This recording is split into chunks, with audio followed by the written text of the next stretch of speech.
they say that they say that there is no God. They say that God is impersonal. God is impersonal. They don't say that there is no God. They say that God is impersonal. It doesn't have personal features. So then Lord Chaitanya, in order to challenge the impersonalists, he says that I am not one, I am five. I am five, like that. So he comes as five personalities. He sends as five personalities. Prabhupada has involved in that chapter. So the goal of life is to realize these five features, this Panchatattva. Now the sixth tattva which we are speaking of, which Chaitanya Charitamrita speaks about, is the first sloka which we are elaborating on today. Vande Guru Isha Bhaktan Isham Ishavatarakan Tat Prakasamscha Tat Shakti Krishna Chaitanya Samyakam. So Vande Guru. So this is the sixth tattva which represents all the other five tattvas. So without understanding the sixth tattva, we can't understand the remaining five tattvas. That is one thing. And another thing is that these five tattvas, they progressively make a devotee realize Krishna in different levels. That we'll discuss about it. So that is elaborated in that chapter only. It is elaborated in the 7th chapter.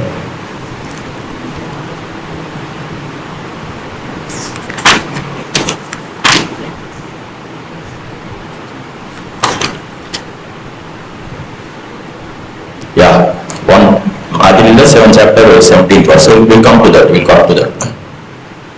So in this particular verse and all other verses around this verse, so it is explained that how a jiva, our conditioned soul, is Krishna comes in these five features in order to progressively help a jiva conditioned soul to go to the level of, to take shelter of Krishna's lotus feet. These five tattvas, they are there in the jiva's life throughout. It's jiva's spiritual life throughout. So till the time he gets shelter of Lord Krishna in Golok Vrindavan. So now the interesting thing is that at different levels of realization, the jiva tattva is predominantly sheltered under the different feature of Lord Chaitanya amongst the five features. In the beginning, when the devotee, when the conditioned soul, he just comes to spiritual life, then he gets shelter of Srivas Pandit. Srivas Pandit, he represents pure devotees. So, and he gives holy name. So whenever a conditioned soul, first thing he receives is the holy name. So in that way, he receives the shelter of Srivas Pandit. And once the devotee starts practicing Adav Shraddha Tata Sadhu Sangha Bhajana Kriya, like that. So the first thing which a jiva receives, which a conditioned soul receives, is the holy name. And once the conditioned soul, he starts chanting holy names and he starts getting acquainted with the holy names and starts chanting holy names like that. Then eventually he comes under the shelter of Acharya. That is the process of Bhajana Kriya, basically. So Advaita Acharya, he represents the process of devotional service. So Acharya is the one who gives the process of devotional service. So one time I asked Janani Prabhu, does he give Pancharatrika Vidhi? Advaita Acharya, does he give Pancharatrika Vidhi? He said no, he gives Pancharatrika Vidhi and Bhagavat Vidhi both. So because the process of devotional service includes both. So Acharya is the one who elaborates on the process of devotional service and his conditioned soul predominantly accepts this process of devotional service after progression, after some progress. So in this way, the conditioned soul, once he comes to devotional service, initially he gets shelter of Srivas Pandit, and then when he makes some progress, then he gets to then he becomes more serious in devotional service, and then he takes the process of devotional service, imbibes the process of devotional service. Prabhupada writes in Nectar of Instruction that how in the shloka where he describes about Kanishta, Madhyama and Uttama, he says that when the devotee comes initially, he gets he gets opportunity to chant Hare Krishna. But once he becomes more serious, then he will give up his bad habits and he will start chanting Hare Krishna very sincerely, and 24 hours he becomes engaged in devotional service to Krishna, like that Prabhupada writes. So in this way, this process of devotional service a devotee accepts, and that is the manifestation of Advaita Acharya's mercy.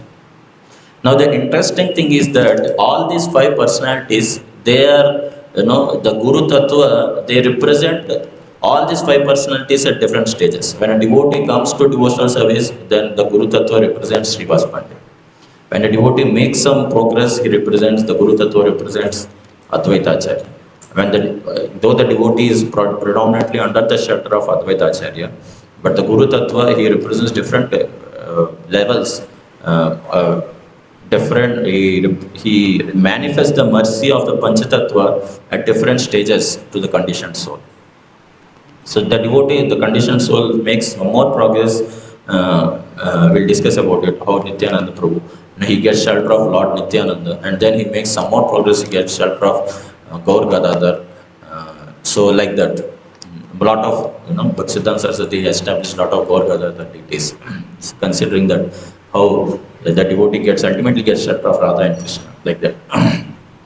So we are now at the stage of, so the devotee makes some progress, he comes under the shelter of Advaita Acharya. And then he practices devotional service very sincerely, and then he makes, and then while in the practice of devotional service, he does Artha Pravritti and Anartha Nivritti also. And then comes the stage of, once the anarthas predominantly goes away, then once a devotee gets the shelter of Lord Nityananda, and he gets access to Shuddha Sattva. So Prabhupada, he quotes this, so this is from Adi Lila, 7th chapter, verse number 17. He says that, Krishnadas Kaviraj Goswami says, the devotees headed by Gadadhar Pandit are to be considered incarnations of the internal potency of the Lord. They are confidential devotees engaged in the service of the Lord. So Prabhupada writes in the purport, quoting from Bhaktisiddhanta Saraswati,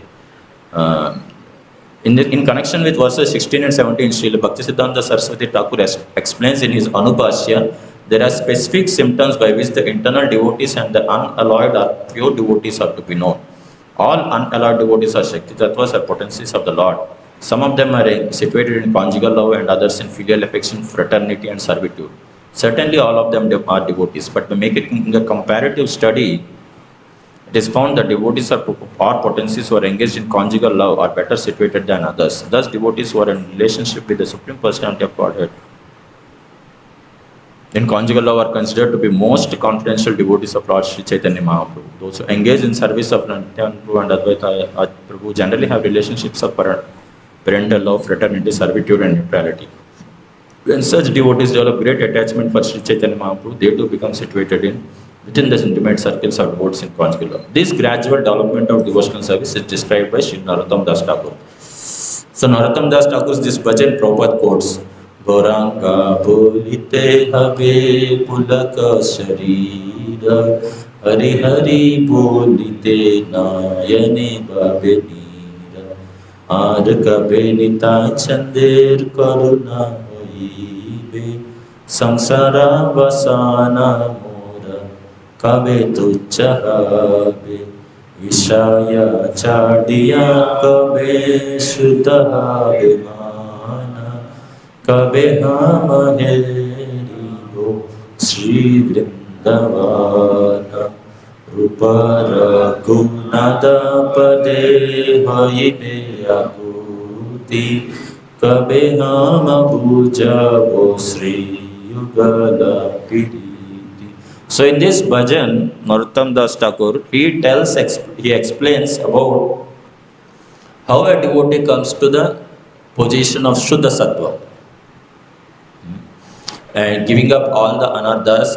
In this way, he gets shelter of Lord Nityananda, giving up all the anarthas. And in this way, he comes to Shuddha Sattva.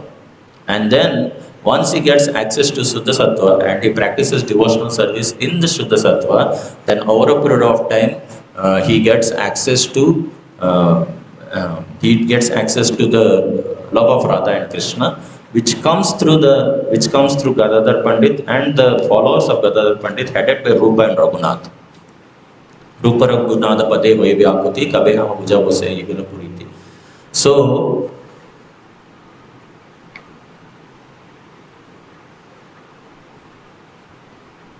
yeah, so in this purport, Prabhupada writes, by attachment to the devotional service of Lord Chaitanya Mahaprabhu, one immediately comes to the ecstatic position. Then he writes, when he develops his love for Nityananda Prabhu, he is freed from all attachment to the material world. At that time, he becomes eligible to understand the Lord's pastimes in Vrindavan. So by getting shelter of, when a conditioned soul, he gets shelter of Advaita Acharya and practices devotional service under the shelter of Advaita. And then over a period of time, he develops attachment for Lord Nityananda and practices devotional service under the shelter of Lord Nityananda.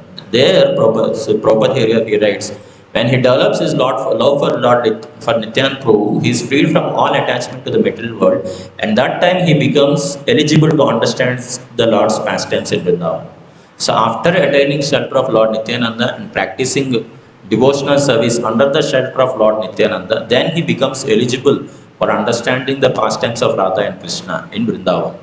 In that condition, when one develops his conjugal love for the 6 Goswamis, so after attaining Lord and after practicing devotional service under the shelter of Lord Nityananda, then one becomes eligible to develop attachment to Gadadhar Pandit and the followers of Gadadhar Pandit headed by 6 Goswamis of Sri Vrindavan. Yeah, so here, Prabhupada writes, in that condition, when one develops his love for the 6 Goswamis, he can understand the conjugal love between Radha and Krishna. So, so the sadhaka, after developing love for Lord Nityananda in this way and practicing devotional service under the shelter of Lord Nityananda, then he develops love for the Gadadhar Pandit under the shelter of the 6 Goswamis. And when the sadhaka he under the shelter of 6 Goswamis, he practices devotional service, then he develops love for Radha and Krishna, like that. So here Prabhupada writes, in that condition, when one develops his love for the 6 Goswamis, he can understand the conjugal love between Radha and Krishna, like that Prabhupada writes. So these are the different stages of a pure devotee's promotion to conjugal love in the service of Radha and Krishna in an intimate relationship with Sri Chaitanya Mahaprabhu. So like that. So these are the 5 tattvas. So they descend in order to, of course, they have several functions and they do several. They give shelter to the conditioned souls in several different ways. But at the same time, one of the prominent ways by which a conditioned soul makes progress in devotional service is at different stages. The Lord Chaitanya, through different features of his Panchatattva, he gives shelter to the conditioned soul and progressively makes him develop, makes him realize Krishna in different stages. And the interesting thing is that, so we need not worry about whom to take shelter, because we don't know probably which stage we are in. So sometimes a devotee becomes confused which stage I am in. So we need not technically too much, analyze it, because anyway our analysis may be wrong also even if we analyze it. So so therefore Lord Chaitanya, he comes in the 6th tattva, which is the Guru tattva, which is established in the very first shloka of Sri Chaitanya Charitamrita, that how Lord Chaitanya comes in the 6th tattva. In fact, the first chapter of Chaitanya Charitamrita is named as the spiritual masters, the very first chapter. So Krishnadas Kaviraj Goswami, he writes 14 shlokas explaining the contents of explaining what he wants to speak about Sri Chaitanya Charitamrita in the 14 shlokas, and he speaks about all the 5 tattvas in the 14 shlokas in the very first chapter itself, and the Adilila and the subsequent Madhya and Antya are only elaborations of these 14 shlokas. So in these 14 shlokas only he covers about Lord Nityananda, He covers about Lord Chaitanya, he covers about Lord Nityananda, he covers about Advaita Acharya, he covers about Panchatattva, so like that. So if you see Adi Leela, all the chapters are the expansions of these 14 shlokas. The 5th chapter is glories of Lord Nityananda Balaram. First chapter is spiritual masters. Yeah, in the 14 shlokas only, Krishnadas Kaviraj Goswami speaks about Guru Tattva also. So first chapter is spiritual masters. Second, third and fourth chapters are Lord Chaitanya and his reasons of appearance, external and internal. Fifth chapter is Nityananda, the glories of Lord Nityananda. Sixth chapter is glories of Advaita Acharya. Seventh chapter is Lord Chaitanya in 5 features. And then comes about the devotees and expansions of Lord Nityananda. 11th chapter is Lord expansions of Lord Nityananda. 12th chapter is expansions of Advaita and Gadadhar Pandit. So like that. And then, then after that, after 14th chapter, it comes about Lord Chaitanya's past tense, which continues through Madhya and Antya. So basically, the 14 shlokas which Krishnadas Kaviraj Goswami, he speaks in the very first chapter of Adi Leela, he elaborates it throughout all throughout the Adi Leela and then further subsequently. So all the 5 features are described in these 14 shlokas. So yeah, the very first shloka, as I was saying, the very first shloka is about the Guru Tattva, is about all the 6 tattvas, which includes the Guru Tattva. So in the very beginning, in the very first chapter is about the spiritual masters, where he describes about both the spiritual masters, Diksha Guru and Shiksha Guru as well. He establishes in detail what is Diksha Guru, what are the functions of Shiksha Guru, and what are the differences, and how Shiksha Guru is the representative of how Diksha Guru is the representative of Sanatana Goswami and Madan Mohan DT, and how Shiksha Guru, instructing spiritual master, he further takes the sadhaka ahead. Like that, he describes in great detail all these things in the very first chapter itself. So we'll not get into those details. But the point to be made again, which repeatedly I want to emphasize this point, that Guru Tattva is the manifestation of all the 5 tattvas, which helps the conditioned soul progressively realize Krishna at different stages. We were discussing at how the conditioned soul at different stages he needs shelter of, predominantly he takes shelter of different features of Panchatattva. The initial stages he takes shelter of Srivas Thakur, in the subsequent stages he takes shelter of Advaita, in subsequent stages he takes shelter of Nityananda, subsequent stages he takes shelter of Gadadhar, and finally Gaur Gadadhar. So like that. So and Guru Tattva, Guru Tattva helps a conditioned soul to progressively realize Krishna through all these different stages. So that is the point which Krishnadas Kaviraj Goswami explains in Chaitanya Charitamrita through the 6th tattva, which is Guru Tattva. So and then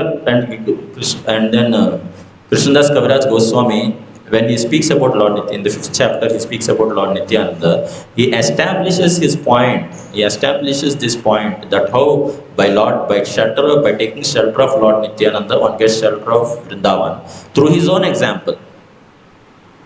Through his own example, he tells the example of how when he was in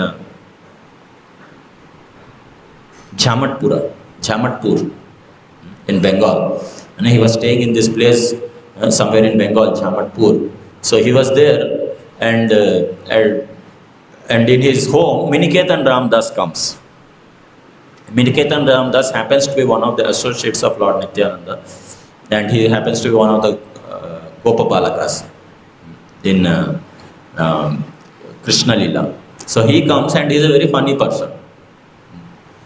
So he comes, imagine if somebody offers obeisances to him, then he goes and sits on his back. He doesn't return back obeisances. He goes and sits on his back. And because he's a Gopa Balaka, he always carries a flute. So he comes to Krishnadas Kaviraj Goswami's home, and there was one Pujari who was, all the devotees, they become very happy and they offer obeisances to Miniketan Ramdas. But the Pujari, he was doing deity worship. He doesn't, offer sufficient respect to Miniketan Ramdas. The Pujari's name was Gunarnava Mishra. So Miniketan Ramdas becomes very happy, very angry.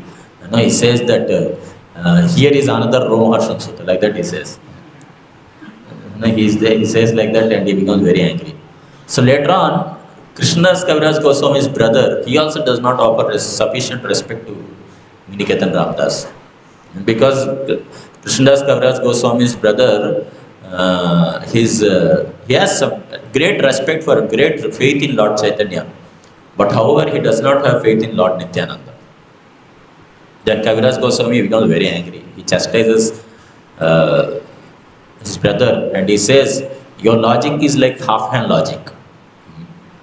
If you want a hen, you have to take the complete hen. Not that you cut it into half, I will take the back side because I'll get eggs. Front side I have to feed, so therefore I'll reject it. That's not going to happen. So this is half-hand logic. So he says, similarly, if you have a lot of faith in Lord Chaitanya but no faith in Lord Nityananda, that's like half-hand logic, because Lord Chaitanya and Lord Nityananda are inseparable. So if you have faith in Lord Chaitanya, then you're supposed to have a lot of faith in Lord Nityananda also. Like that he chastises. So in the night he gets dream where Lord Nityananda appears in his dream. And Nityananda becomes very happy that Kaviraj Goswami had chastised his brother in this way. And then he says, anyway, Miniketan Ramdas becomes very angry. He breaks his flute, he becomes so angry that he breaks his flute and he goes away and he says that you people do not have sufficient faith in Lord Nityananda, like that he says, and he goes away. He leaves that place. So in this way, Kaviraj Goswami gets the dream where Nityananda orders him to go to Vrindavan and take shelter of Vrindavan. So basically, Lord Nityananda is giving him an opportunity to take shelter of Radha Krishna in Vrindavan. So that's how he is promoting Krishnadas Kaviraj Goswami. And this happens in the case of all the 6 Goswamis at different times. Raghunath Das, he wants to take shelter of Lord Chaitanya. Desperately he tries. Failure after failure. Finally he takes shelter of Lord Nityananda in Panihati. And Nityananda, he says, you are like a thief because you are approaching Lord Chaitanya directly. Lord Chaitanya is my property. So you can't take my property without my permission. It says, because you are a thief, I want to give you punishment. Punishment is to feed all the devotees Chida Dahi. And in this way he gets blessings of all the devotees by feeding Chida Dahi. And that's how he gets blessings of Lord Nityananda, and Nityananda gives him blessings that soon you will get shelter of Swarup Damodar. Swarup Damodar again is in Shakti Tattva. He is the expansion of Srimati Radharani, he is the expansion of Lalita Sakhi. So the 6 Goswamis, Gadadhar Pandit, Swarup Damodar, they are all in the category of Shakti Tattva, where they give shelter to sadhaka to get promoted to understand the pastimes of Radha and Krishna. So by blessings of Lord Nityananda, Raghunath gets shelter of Swarup Damodar. Similarly, Rup Sanatan, they have been trying hard, and finally they get opportunity to meet Lord Chaitanya at Ramkeli. And there again, Nityananda, he introduced Rup Sanatan to Lord Chaitanya. He introduces Rup Sanatan to Lord Chaitanya, and Rup Sanatan gets shelter of Lord Chaitanya. Similarly, Jiva Goswami was wanting to go to Vrindavan. Actually, Jiva Goswami was wanting to go to Puri. But then he thinks that I'll go and meet Lord Nityananda and then I'll go to Puri, like that he thinks. So he goes to meet Lord Nityananda he comes to Mayapur and meets Lord Nityananda. So there, Lord Nityananda makes him, takes him on a parikrama of Navadvip Dham, which is elaborated in Navadvip Dham Mahatmya by Bhaktivinoda Thakur. So there he gives his shelter. And then he tells, you don't go to Puri. He says, he gives him shelter, and then he says, For Lord Chaitanya has given Vrindavan to all of you, to your family. So you go to Vrindavan. So from there he goes to Vrindavan. Jiva Goswami goes to Vrindavan. Like that. So all the Goswamis, they go to Vrindavan, they take shelter of Rup Sanatan in this way. Raghunath Bhatta, Raghunath Das, and Jiva, and Gopal Bhatta. So all of them. So they take shelter of Rup and Sanatan in this way. So in this way, so Nityananda Prabhu promotes, by permission of Nityananda, by blessings of Lord Nityananda, a sadhaka, he gets promoted from the conditioned stage.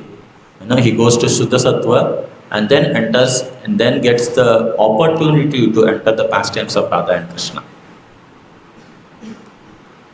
So, yeah. So we were discussing about Guru Tattva, which is mentioned in Sri Chaitanya Charitamrita. So the Guru Tattva, it's not that Guru Tattva certainly is an rather Bhaktisiddhanta Saraswati. Actually, Bhaktisiddhanta Saraswati says the Guru is the representative of Lord Nityananda and Srimati Radharani as well.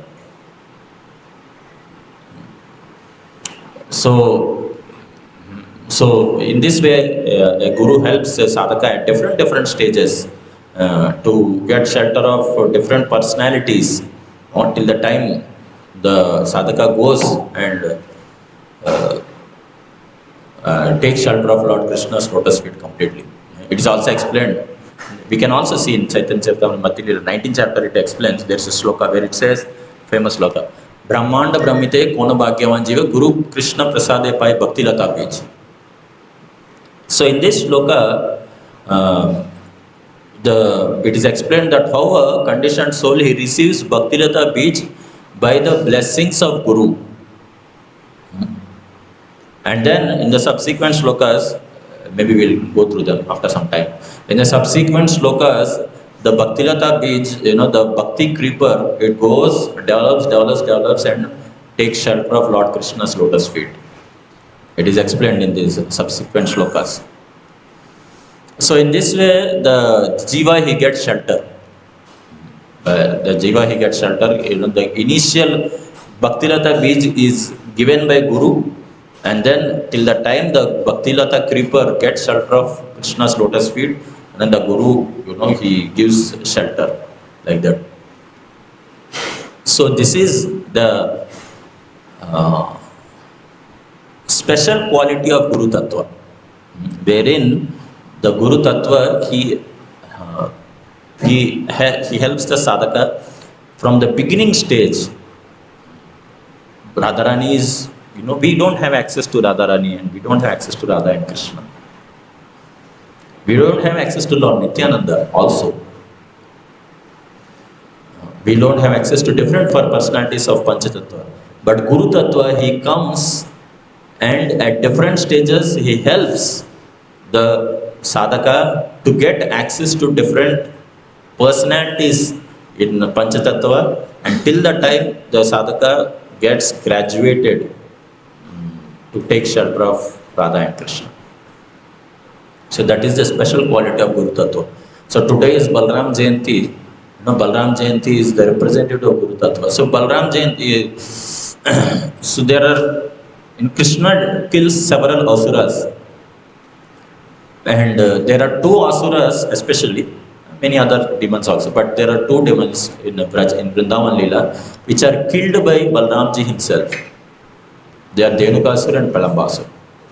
So Bhaktivinoda Tagore, he explains about these different asuras. He tells that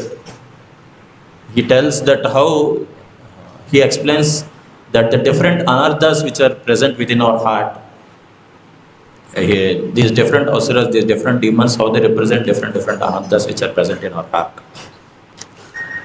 So he speaks about this Dhenukasura and Pralambasura. Dhenukasura and Pralambasura, Bhaktivinoda Thakur says, Dhenukasura represents material intelligence and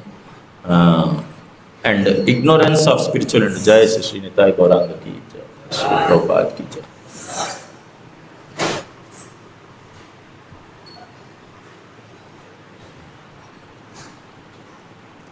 So Dhenukasur represents material intelligence and ignorance of spiritual knowledge. And Pralambasur represents gross and subtle sex. Pralambasur represents attraction towards opposite sex grossly, and subtle sex includes profit, adoration, and distinction. So Lord Balaram, he kills these two asuras, Dhenukasur and Pralambasur. So Bhaktivinoda Thakur, he says that how these two asuras are representative of the anarthas which we have described, namely material intelligence and absence of ignorance of spiritual knowledge, and gross and subtle sex. These two asuras represent these two anarthas. So Bhaktivinoda Thakur says that these particular anarthas, they will not be removed by Krishna. And then he goes on to say, these particular anarthas, they will be removed only by sadhaka's endeavors. When sadhaka endeavors, only, when a sadhaka endeavors, then Guru becomes happy, Guru becomes pleased, and Guru removes those anarthas. But the emphasis is quite to a great extent given upon sadhaka's endeavors, unlike other anarthas. We know the story of Dhenukasur and Pralambasur. We'll describe it in brief. Dhenukasur, when Krishna Balaram, they were moving around in the forests of Vrindavan. So all the Gopalakas, they say that the Gopalakas, they are in knowledge of Krishna Balaram's power. And sometimes we think, oh, they do not have much knowledge and all that. They are in that Krishna Lila. So they do not know Krishna is Supreme Personality of Godhead. They are in Krishna Lila, but at the same time, they are in Navami Lila. They identify themselves with being friendly to Krishna and all that. Being friendly to Krishna and like that rasa, Sakya rasa. But at the same time, when there is a need, they also know that Krishna is the Supreme Personality of Godhead. At different times, they keep taking shelter of Lord Krishna again and again, time and again. They say that, oh Krishna, oh Balaram, we have you only as of. When they were entering into the mouth of Akasur, they were thinking that, it's a deadly serpent. Anyway, we have Krishna Balaram, why do we need to worry? So in this way, the Vrajavasis, they know that Krishna is the Supreme Personality of Godhead. It's not that they do not know, but they don't take it very seriously. They think, oh, Krishna is maybe Supreme Personality of Godhead, but anyway, how does it matter? But when the need arises, they take shelter of Lord Krishna. So like that. So the Gopalakas, they say, the cowherd boys, they say, oh Krishna, oh Balaram, there's a nice forest here, Talavan. So this Talavan is it's between Govardhan and Mathura. This Talavan is in between Govardhan and Mathura. And there are nice tal fruits in Talavan. So why don't we visit that Talavan and enjoy the tal fruits? So then, and then they go and but then the problem is, because there are many Vrajavasis also, they want to enjoy the tal fruits, but then there is a Dhenukasur who's there, and he is guarding this Talavan, and he is not allowing anyone to come inside. So, but we want to enjoy it. Actually, they were wanting that Krishna and Balaram enjoy those tal fruits, but they were saying like this, so that Krishna and Balaram becomes enthused to go and pick up those tal fruits. So they were saying that this Dhenukasur is so violent that he would certainly not allow anyone to come inside. Even if some birds are flying on the top of, unknowingly, they are flying on the top of Talavan, he would go and pick them up and he would eat them. So violent he was. They would not allow, no, not even, actually, if there is no, even a shadow of a bird can't fall upon it. And sometimes we say, no. But Dhenukasur doesn't say. Actually, he would not allow even shadow of a bird to fall on the forest. If The bird would fly also, he would pick it up and eat it away. So it's so violent, so much. So Dhenukasura also represents the consciousness of I and mine, Bhaktivinoda Thakur says. It also represents the consciousness of I and mine, Bhaktivinoda Thakur says. So, because Dhenukasura is so strongly identifying himself with this forest that he would not allow anyone, to the extent that even if bird is flying over the forest unknowingly, he would kill him and eat him away. So, Dhenukasura, so by the Gopabalakas they were saying, my dear Krishna, my dear Balaram. So, the Dhenukasura is there, but then the Gardhabasur is there. But then why should we fear? Anyway, you are there, and you have killed different asuras like Navat and Agasur and Putana and all these different asuras you have anyway killed. So why should we fear about this Dhenukasura? Let us go and enjoy the tal fruits. So then Krishna Balaram, they become very enthusiastic. They see that the cohort boys are very hungry. So they become enthusiastic, go to Talvan. So they go to Talvan and Balaramji, he goes and he holds one tal fruit and he starts shaking. Balaramji is, he has the power of the whole universe, and he starts shaking naturally. The whole earth was also shaking along with it. So when he was shaking, the whole earth was shaking, and Dhenukasura. If Dhenukasura can't allow a bird to fly over the forest, can you imagine what a kind of insult that someone is coming and shaking a tree in such a violent way that it is shaking his whole earth, shaking the whole earth. Just the earth in which Dhenukasura is standing is shaking. What a insult to Dhenukasura. So he becomes so angry, he starts running from far off distance.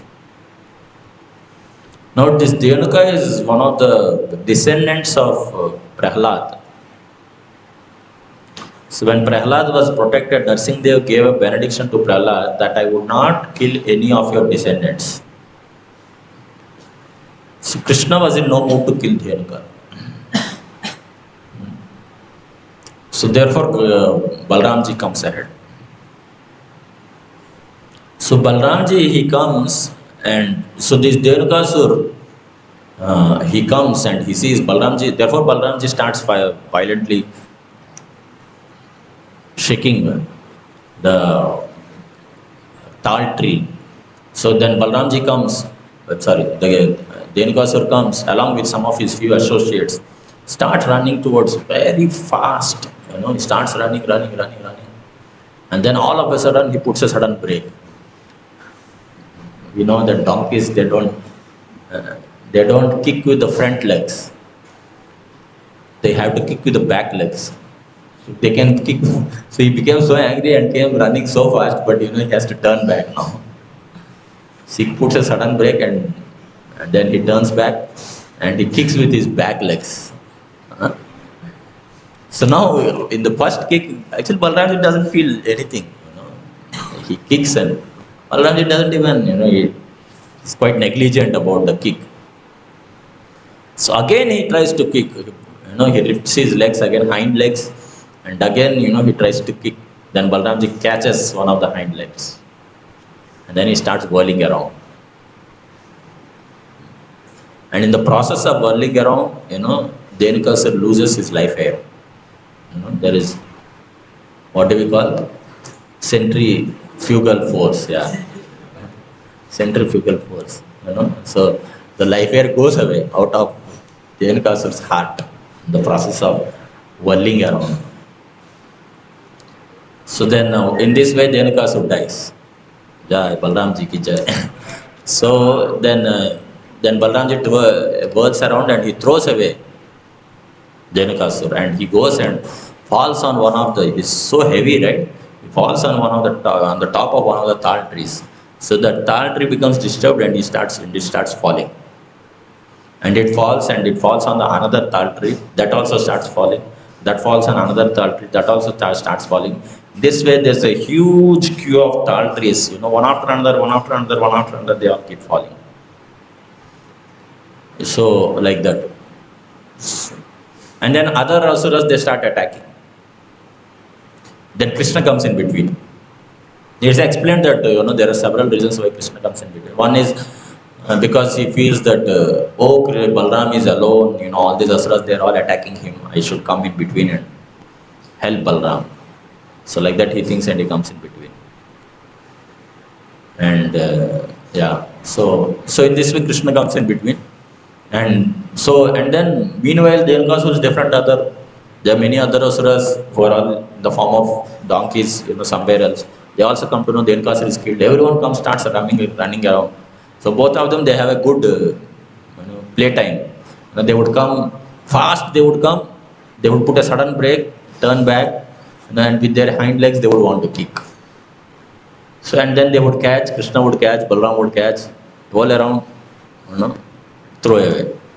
And then these Krishna and Balaram, even if they do violent activities, and while in the process of whirling around in this way, the donkeys would lose their life air.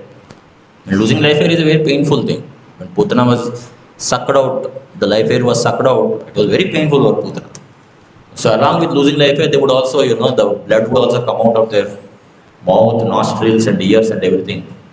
So everywhere blood would spill around. See here, when we hear it, it's very ghastly scene, right? But it became, because by the touch of Krishna Balaram, it became very beautiful scene. It is said that Bhagavatam says that these donkeys were going and sitting. I would say they were throwing in such a way. They were being thrown in such a way that they were sitting on the top of tal trees, and some of the tal trees would fall away. On the top of some of the tal trees, these donkeys would rest. So it was like a beautiful, these donkeys are different colors. So it was like a beautiful, like a string of different colors. It has been formed. And then the donkeys were vomiting blood. So there was, there is a beautiful, what do we say? A beautiful cloud of blood which is formed around. Red color cloud of blood which is formed around. So in this way, it became a very beautiful panoramic scene to see, that the blood is spilled all around, and the donkeys are resting on the top of tal trees, and the tal trees are falling. So it became a very beautiful panoramic scene. So in this way, Krishna and Balaram, they killed all the asuras headed by Dhenukasura. And later on, anyway, the Gopabalas, they don't touch those fruits because they are contaminated by the blood of Dhenukasura. But Krishna's other devotees, the tribals, they don't have any such restrictions. So they come and they taste, they come and they enjoy these tal fruits eventually, which is actually the purpose of the Gopabala, cohort boys. They say that all of Brajavasis, why they are not tasting these tal fruits. We want them to taste these tal fruits. So like that. Yeah, so in this way, Balaram, he destroys this consciousness of I and mine, Bhaktivinoda Thakur says. When a sadhaka endeavors only, as we were saying earlier also, Bhaktivinoda Thakur says that these two anarthas, they do not go away unless and until the emphasis is on sadhaka's endeavors. And once the sadhaka endeavors, then Balaramji becomes pleased, Guru becomes pleased, and through the mercy of Guru, the anarthas go away, like that. So and then Pralambasur also, so Krishna Balaram, one day they go into the forest, and along with all the Sridama, Vrishapa, and all these cohort boys. So they go and they are enjoying different pastimes of different leelas, different childhood pastimes they were enjoying. So while in the process of enjoying these different childhood pastimes, where they were playing around and like this. So on that particular day, so they were playing a game wherein the losers have to carry the winners on their shoulders. So Pralambasur, he dressed as a particular Gopabalaka who missed that day. So that day this particular Gopabalaka did not come. So Pralamba had come in his form. He had taken his form and he had come. So therefore these anathas are very dangerous in the sense that they cannot be identified. They are so subtle they cannot be identified. We will discuss about it. Chaitanya Charitamrita speaks about it in great detail, about the weeds which develop along with the devotional service. So Pralambasur, he comes in the form of a Gopabalaka, and apparently Krishna Balaram does not identify him. And they start playing and playing and playing, and he was thinking that if I go, all these different asuras, they had attacked Krishna and Krishna killed them. Maybe Krishna is very powerful, so let me start with Balaram. That's what he thought. So therefore he took Krishna's party. He was in Krishna's party. So that means Balaram will become opponent. So in the thinking like that, he was in Krishna's party. So Krishna's party won and Balaram's party lost. So different Gopalakas, they volunteered to carry different sakhas on their shoulders. So this Pralamba, he volunteered to carry, Balaram, he volunteered to carry Pralamba on his shoulders. Because Balaram's party was lost. Balaram's party won. Okay, the winners will carry losers, like that? Oh yeah, losers carry, yes sir. Sorry. Yeah, Balaram's party won and Krishna's party lost, yeah. So Balaram had to, Pralamba carries Balaram, Pralamba carries Balaram. Pralamba carries Balaram. So then Pralamba volunteers to carry Balaram. So he puts Balaram on his shoulders and he was carrying him. But the problem is that all these cohort boys, they were playing in a particular place, some secure place, whatever. This Pralamba, he was taking in a different direction altogether. He was carrying Balaram and he was taking him in a different direction altogether. So then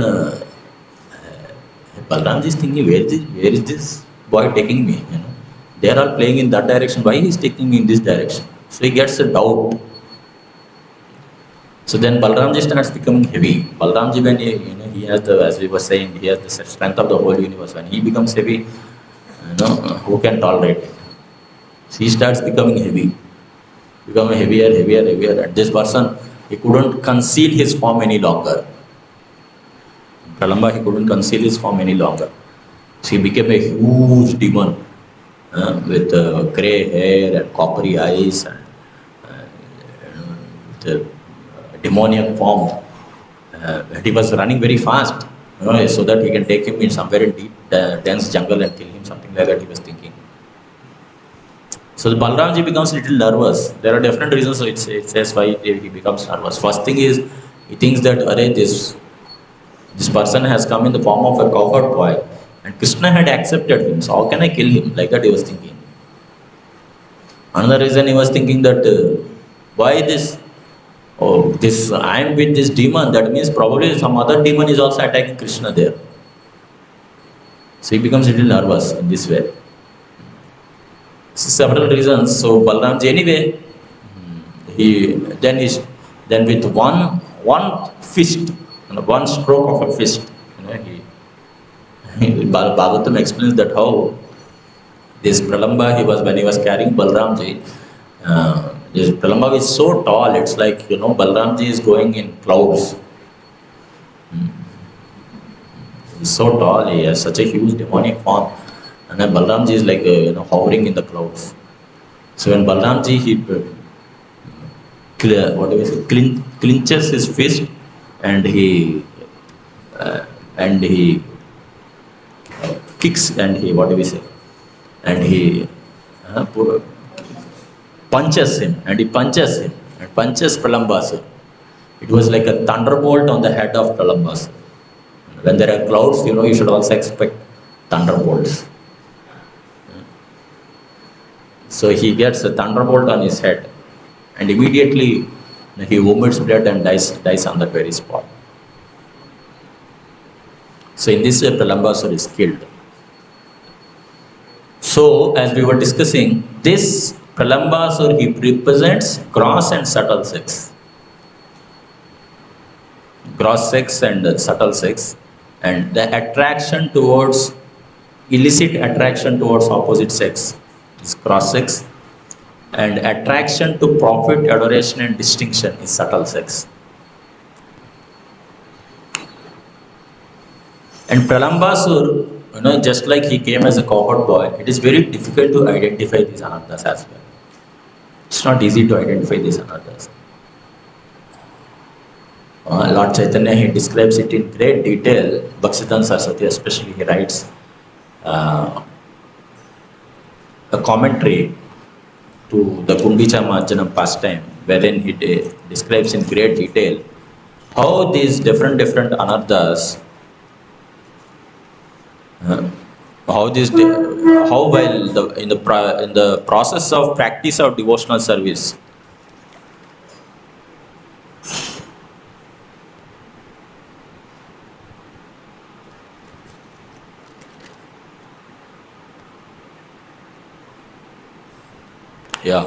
Madhya chapter 12, cleansing of Gundicha temple.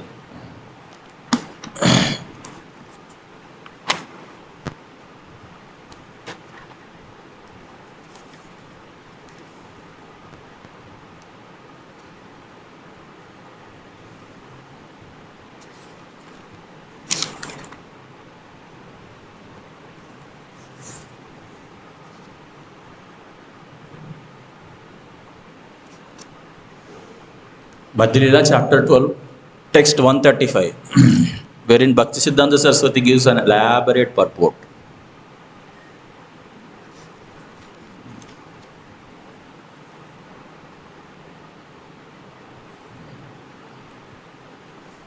Bhaktisiddhanta Saraswati gives an elaborate purport that how Gundicha Marjanam happens, what Gundicha Marjanam represents. Gundicha Marjanam, it represents the cleansing of our heart, and how does it, the mechanism of the cleansing of heart, he explains it in great detail. So in this particular purport. So we are discussing about the weeds. So now we were discussing, in the beginning we were discussing Lord Nityananda, how he takes us to Suddha Sattva. So now we were also discussing that Guru Tattva at different stages, it helps the sadhakas to progress to the next stage. So this removal of weeds, happens even far before getting into Shuddha Sattva also. After the removal of weeds, then one sadhaka, he gets an opportunity to enter Shuddha Sattva. So therefore, this removal of weeds, Bhaktisiddhanta Saraswati explains in this purport as well. Just like Bhaktivinoda Thakur tells that these two anarthas represent the anarthas of profit, gross and subtle sex, and consciousness of eye and mind. So Bhaktivinoda Thakur says that these anarthas, get removed by endeavors of a sadhaka, and after that, when the sadhaka endeavors, then by mercy of Guru, these anarthas get removed. So in this particular purport as well, Bhaktisiddhanta Saraswati elaborates that how a sadhaka, if he wants to cleanse the heart, then the mechanism, how does it happen? So this purport explains this particular mechanism.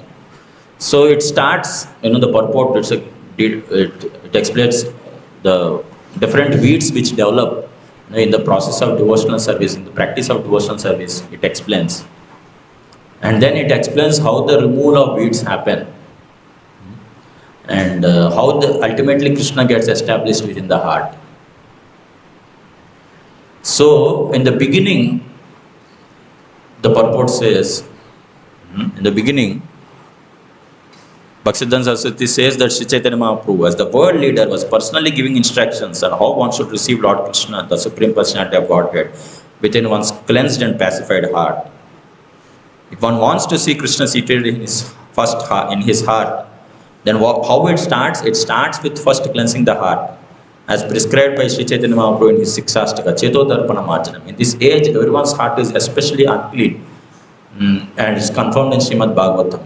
To wash away all dirty things accumulated in the heart, Sri Chaitanya Mahaprabhu advised everyone to chant the Hare Krishna Mahamantra. The first result will be that heart is cleansed. Cheto Darpana Marjanam. Similarly, Bhagavatam 1.2.17 confirms this statement. Shrunvatam Sogata Krishna Punya Shravana Kirtana Hridyantastohya Patrani Vidnoti Sufrut Satam. So this is the first step.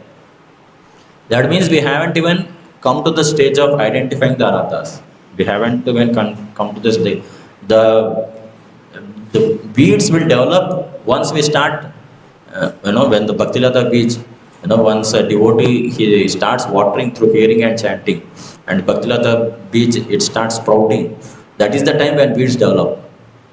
So this statement comes even before the weeds developed. When a sadhaka starts chanting Hare Krishna, that is the time when when the cleansing of heart starts. So after this happens, after this devotee takes shelter of Hare Krishna, and then the bhakti creeper, it starts developing. Then the weeds start developing.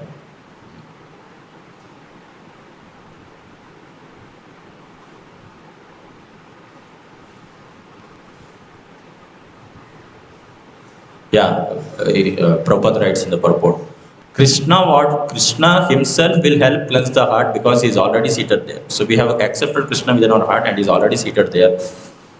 Krishna helps, and Krishna wants to continue living within the heart, and the Lord wants to give directions. But one has to keep his heart as clean as Lord Chaitanya Mahaprabhu kept the Gundicha temple. The devotee therefore has to cleanse his heart just as the Lord cleansed the Gundicha temple. So like that it is explained. So in this way one can be pacified and enriched in devotional service. If the heart, here it comes, if the heart is filled with straw, grains of sand, weeds or dust, in other words, Anyabhilasha Purna, one cannot enthrone the Supreme Personality of Godhead there. The heart must be cleansed of all material motives brought about through fruitive works, speculative knowledge, mystic yoga system, others, so called, and all these things, Rupa Goswami speaks about Annam, Pleshita, Shunyam, Gyan, Karma, Jnana. Yeah, it goes on, the purport goes on. And then Prabhupada writes about different anarthas. How in the practice of devotional service, how all these different weeds start developing. Especially the 4 weeds are explained. What are the 4 weeds?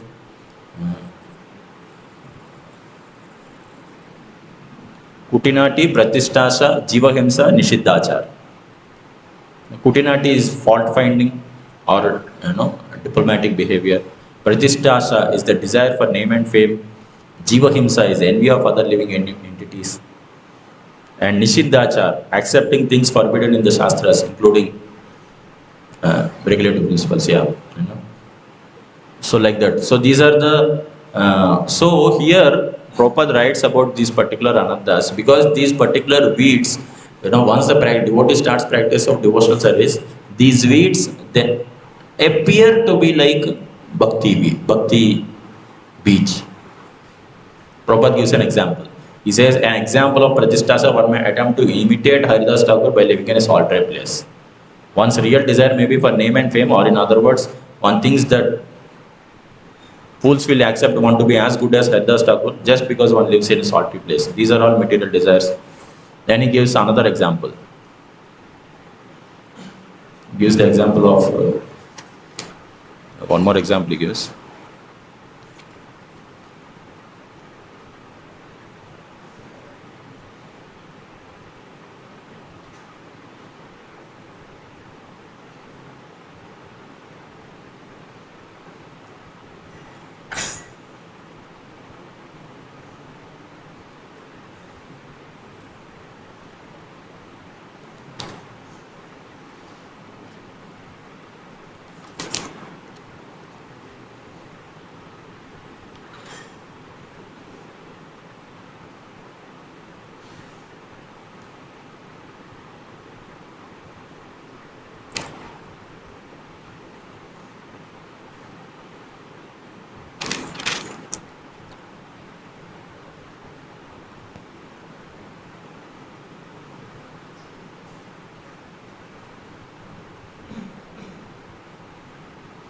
not finding that example somehow. Such a long purport.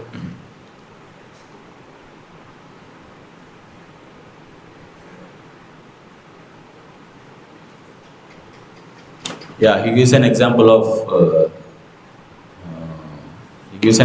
that how one compromises with Mayavadis, compromise while preaching, compromise with Mayavadis. In another, probably I'm not finding in this purport. In another purport, probably Prabhupada writes that once a devotee comes in Krishna consciousness, and after that he wants to do some business for the sake of helping Krishna consciousness.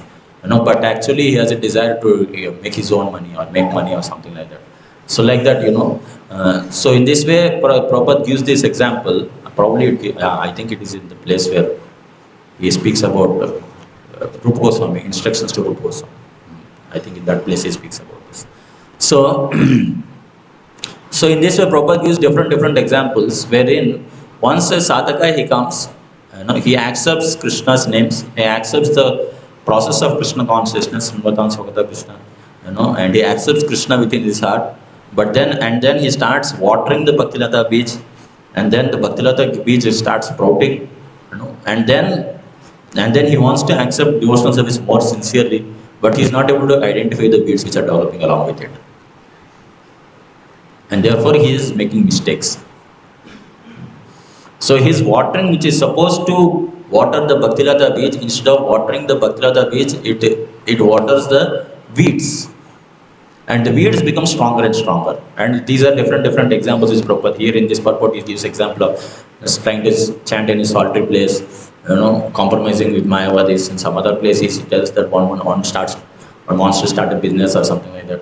And after coming to devotional service, like that. So, so in this way, Prabhupada gives different examples in order to explain that how a devotee, instead of nurturing the Bhaktilata beach, he waters the weeds, and these weeds become so strong and they start choking the Bhaktilata beach, the Bhakti creeper. And Chaitanya Mahaprabhu, in this particular purport, Bhaktisiddhanta Saraswati, Chaitanya Mahaprabhu, to the mechanism, to the pastime of Gundicha Marjanam, he explains how these weeds have to be removed. And in this particular purport, Bhaktisiddhanta Saraswati explains how these weeds have to be removed. So to give us practical instructions, Sri Chaitanya Mahaprabhu cleansed the temple twice. His second cleansing was more thorough. Actually, in this purport, it explains that how Lord Chaitanya, when he is cleansing, initially he cleansed the internal quarters, and then he cleansed the external quarters as well. In the process of cleansing the internal quarters, the external quarters also become cleansed. So Prabhupada writes that Lord Chaitanya has cleansed it so thoroughly, because so Prabhupada compares, Bhaktisiddhanta Saraswati compares that there are anandhas within our heart, and there are some more anandhas which are more subtle and more refined, and they are more difficult to identify. That is like comparison to the external quarters, like that Prabhupada writes. So these anandhas may come in if let us say we clean the temple hall very nicely, but the external place is very dirty, everywhere muddy. Naturally, somebody will come inside temple hall will also become dirty. So Prabhupada compares like, Bhaktisiddhanta Saraswati compares like that. So not only should the internal heart be cleaned, but also these subtle different anandhas which are there around the heart, they also have to be removed. So therefore, Lord Chaitanya had cleansed the Gundicha Marjanam, had done Gundicha Marjanam so refinedly, so thoroughly twice. So to say that how it is very important that a devotee has to remove all the weeds which are coming in the process of devotional service. So yeah, so here it is explained. Throughout the purport, all these things are explained. We are going to the end of the purport. To give us practical instructions, Lord Sri Chaitanya Mahaprabhu cleansed the temple twice. His second cleansing was more thorough. The idea was to throw away all the stumbling blocks on the path of devotional service. He cleansed the temple with firm conviction, as is evident from using his own personal garments for cleaning. Lord Chaitanya had cleansed it so thoroughly, he started using his own garments for cleaning. Devotees, it's not that devotees they had not brought. They brought hundreds of water pots, hundreds of brooms, everything. But Lord Chaitanya wanted to cleanse it so thoroughly, he started using his own personal garments. Sri Chaitanya Mahaprabhu wanted to see personally that the temple was thoroughly cleansed to the standard of clean marble. Clean marble gives a cooling effect. Devotional service means attaining peace from all disturbances caused by mental contamination. In other words, it's the process by which the mind is clean. The mind can be peaceful and thoroughly cleansed when one no longer desires anything but devotional service. Even though all dirty things may be cleansed away, sometimes subtle desires remain in the mind. For impersonalism, monism, success, and four principles of religious activity, namely dharma, artha, kama, moksha. So this is the second thorough cleansing, basically. Sometimes, devotee remain, some others may go away, but but still some more others remain. All these are like spots on the clean cloth. Sri Chaitanya Mahaprabhu also wanted to cleanse all these away. Yeah, so here, important. So here comes the role of Acharya again. The Guru's role comes after this, the purport. By his practical activities, Sri Chaitanya Mahaprabhu informed us how to cleanse our hearts. Once the heart is cleansed, we should invite Lord Krishna to sit down and we should observe the festival by distributing prasadam and chanting the Hare Krishna Mahamantra. Sri Chaitanya Mahaprabhu used to teach every devotee by his personal behavior. Everyone who spreads the cult of Sri Chaitanya Mahaprabhu accepts a similar responsibility. So Sri Chaitanya Mahaprabhu is establishing an example for all the acharyas how to help the devotees to cleanse their hearts. So like that. Here comes. The Lord was personally chastising and cleansing individuals in the course of cleaning. And those who are engaged as acharyas must learn from Sri Chaitanya Mahaprabhu how to train devotees by personal example. The Lord was very pleased with those who would cleanse the temple by taking out undesirable things accumulated within. This is called anartha, cleansing the heart of all unwanted things. Thus, the cleansing of Gundicha Marjanam was conducted by Sri Chaitanya Mahaprabhu to let us know how the heart should be cleansed and soothed to receive Lord Sri Krishna and enable him to sit within the heart without disturbance. So here, Lord Chaitanya in this particular pastime, and Bhaktisiddhanta Saraswati is giving an elaborate purport explaining that how this Gundicha Marjanam is basically Lord Chaitanya is wanting to teach all the acharyas, all the gurus, now how the sadhakas have to be guided in a way their anarthas have to be removed. The sadhakas have to be chastised and guided in a way that their anarthas have to be removed. Lord Chaitanya, Prabhupada writes, Lord Chaitanya is teaching by his own personal example. He's training devotees by his own personal example, like that. And those who are engaged as acharyas must not learn from Lord Sri Chaitanya Mahaprabhu how to train devotees with personal example, like that. So, so in this pastime it is explained that how, again, so here in this pastime also we see Lord Chaitanya is, he is telling, he is instructing the devotees, that how one should endeavor to remove all these weeds again. So it is sadhaka, he has to endeavor to remove all these weeds. The grains of dust and weeds which are accumulated from lifetimes, that has to be endeavored to remove. And then, by spiritual master mercy, they get removed. It is also, this concept is also explained in detail in 19th chapter. Verse number 151 is that famous verse.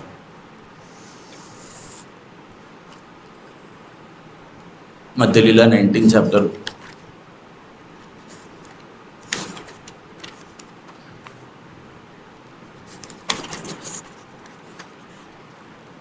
Verse number 115. Brahmanda Brahmita Kona Bhagyavan Jiva Guru Krishna Prasadepai Bhaktilata Beach. So this Bhaktilata Beach, one receives it while moving here and there.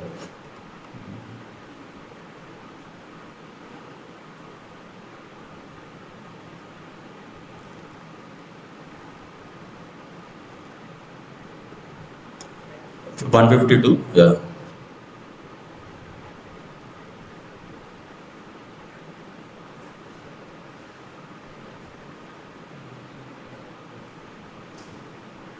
Yeah, 152 is a interesting purport. Malihaya kare se bija aropana shavana kirtana jale karaya se chana. When a person receives the seed of devotional service, he should take care of it by becoming a gardener and sowing the seed in his heart. If he waters the seed gradually by the process of Shravana and Kirtan, hearing and chanting, the seed will begin to sprout.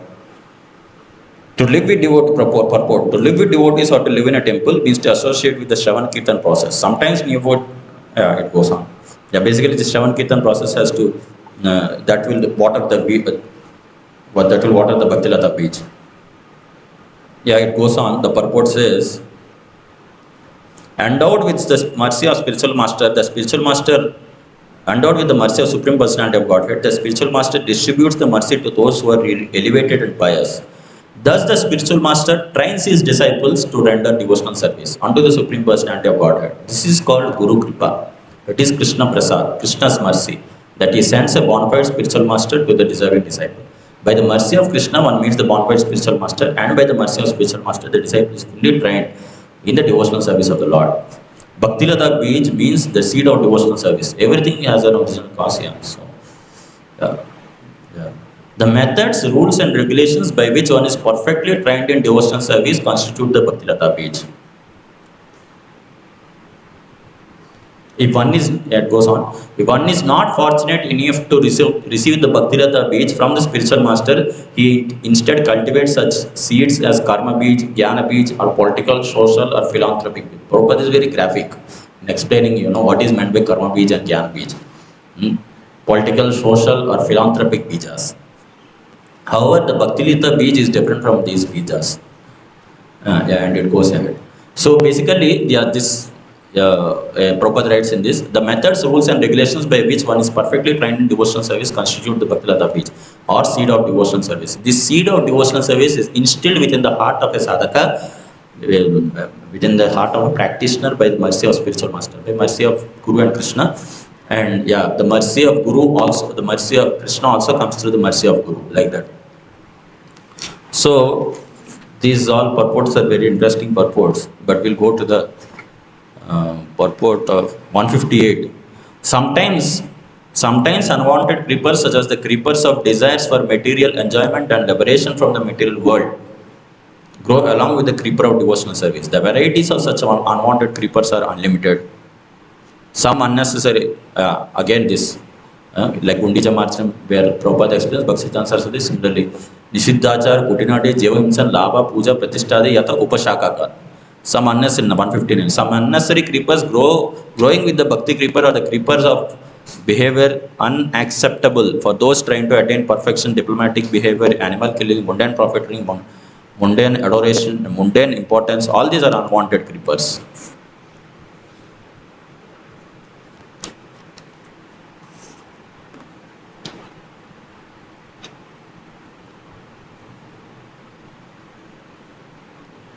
Yeah.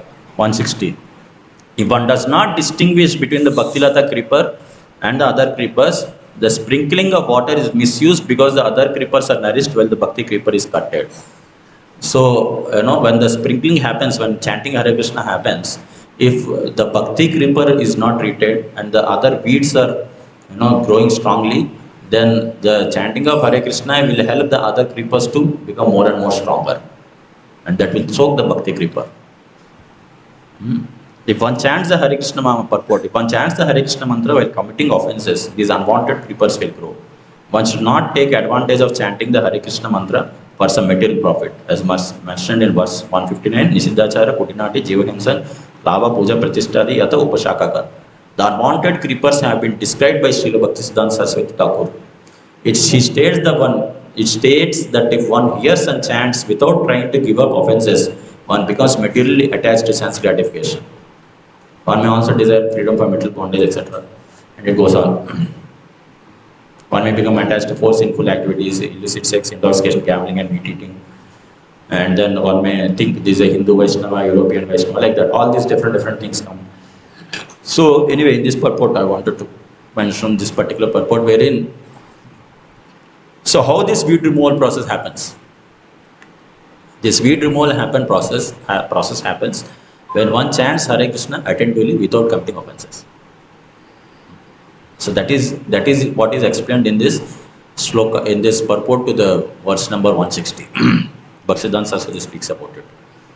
So we were discussing about Gundicha Marjanam past time. Gundicha Marjanam, it is explained that how a devotee has to diligently, under the instruction of a spiritual master, work or endeavor in order to remove all the weeds, which come along with the while chanting Hare Krishna, the weeds also develop. So the weeds have to be removed diligently. And what is the process of removal of weed removal? The process of weed removal is trying to give up offenses and chanting Hare Krishna attentively. That is the process of weed removal. So that is explained in this particular purport like that. So, and the sadhaka only endeavors as such. The sadhaka, the emphasis on sadhaka's endeavor, but the mercy comes from Guru only. Balaramji, we were discussing about Balaramji, how this pastime is also Balaramji. He exhibits different pastimes. So he manifests the pastime of Romaharshan Sutta. Therefore, now Romaharshan Sutta is a very interesting pastime in the sense that Romaharshan Sutta happens to be the disciple of Vyasadeva, and he has blessings of all Brahmanas. So, and he sits on the Vyasasana, he's speaking about Bhagavatam and all that. So the Romaharshan Sutta, while he was speaking on the subject of Bhagavatam, so when Balaramji comes, all the Brahmanas, they become alert about Balaramji and they immediately offer obeisances. But Romaharshan Sutta, he thinks that anyway I am sitting on Vyasasana, and even if somebody comes, it's not so important for me to get up and offer obeisances. So Balaramji could identify, actually Balaramji, and then he starts speaking about how Romaharshan Sutta is unqualified because of his Pratiloma marriage. So now, that is, Balaramji starts seeing his faults in the sense that how he is unqualified. But why he starts seeing that fault? Because it begins with, because he has the, not because, actually his faults, we can say in one sense, his faults can be covered away because he has the blessings of Brahmanas, he has been trained by Vyasadeva. So in that sense, and therefore, because he is trained by Vyasadeva, he was disciple of Vyasadeva, therefore the Brahmanas have blessed him and empowered him to sit on the Vyasasana, Romaharshan Sutta. So it's not necessary for Balaramji to go back and see his fault of Pratiloma marriage and all that. It's not necessary for him to do. Why he does it? Because he sees that this Romaharshan Sutta, he had been empowered by Brahmanas in this way, and he is sitting on Vyasasana. So, but the problem is that he has that empowerment, but his heart has not got cleansed off. That is the problem. Prabhupada writes in Prabhupada's disciples, they write in the purport. Just go through it.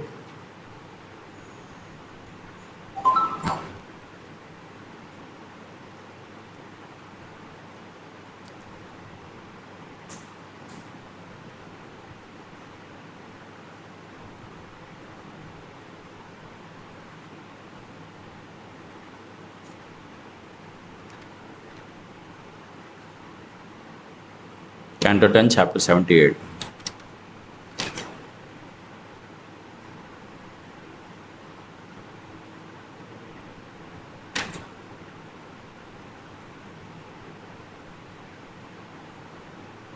Verse 25 and 26. Although he is disciple of the divine sage Vyasa and has thoroughly learned many scriptures for him, including the law books of religious duties and the epic histories and Puranas, all this study has not produced good qualities in him. Rather, his study of the scriptures is like an actor studying his part, for he is not self-controlled or humble and vainly presumes himself a scholarly authority, though he has failed to conquer his own mind. One might argue that Romaharshan committed an innocent mistake when he failed to purport. One might argue that Romaharshan committed an innocent mistake when he failed to recognize Balaram, but such an argument is refuted here by Lord Balaram's strong criticism.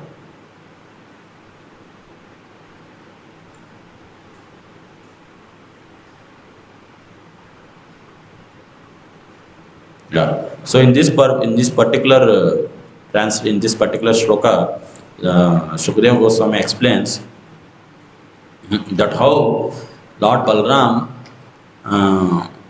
he saw that this apparently a small mistake, innocent mistake, but Balaramji could identify the conditioning of the heart of Romaharshan Sutta.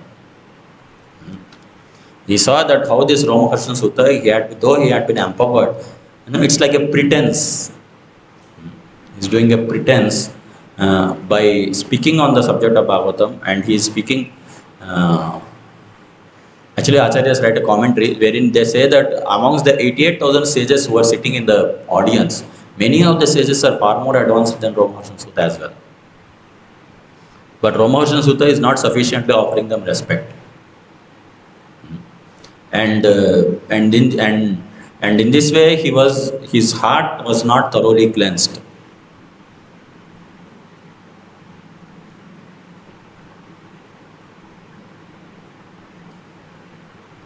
And in this way, and therefore this particular shloka is spoken by Shukadeva Goswami, that how, though he is a disciple of the divine sage Vyasa and has thoroughly learned many scriptures from him, including the law books of religious duties and the epic histories and Puranas, all the study has not produced good qualities in him.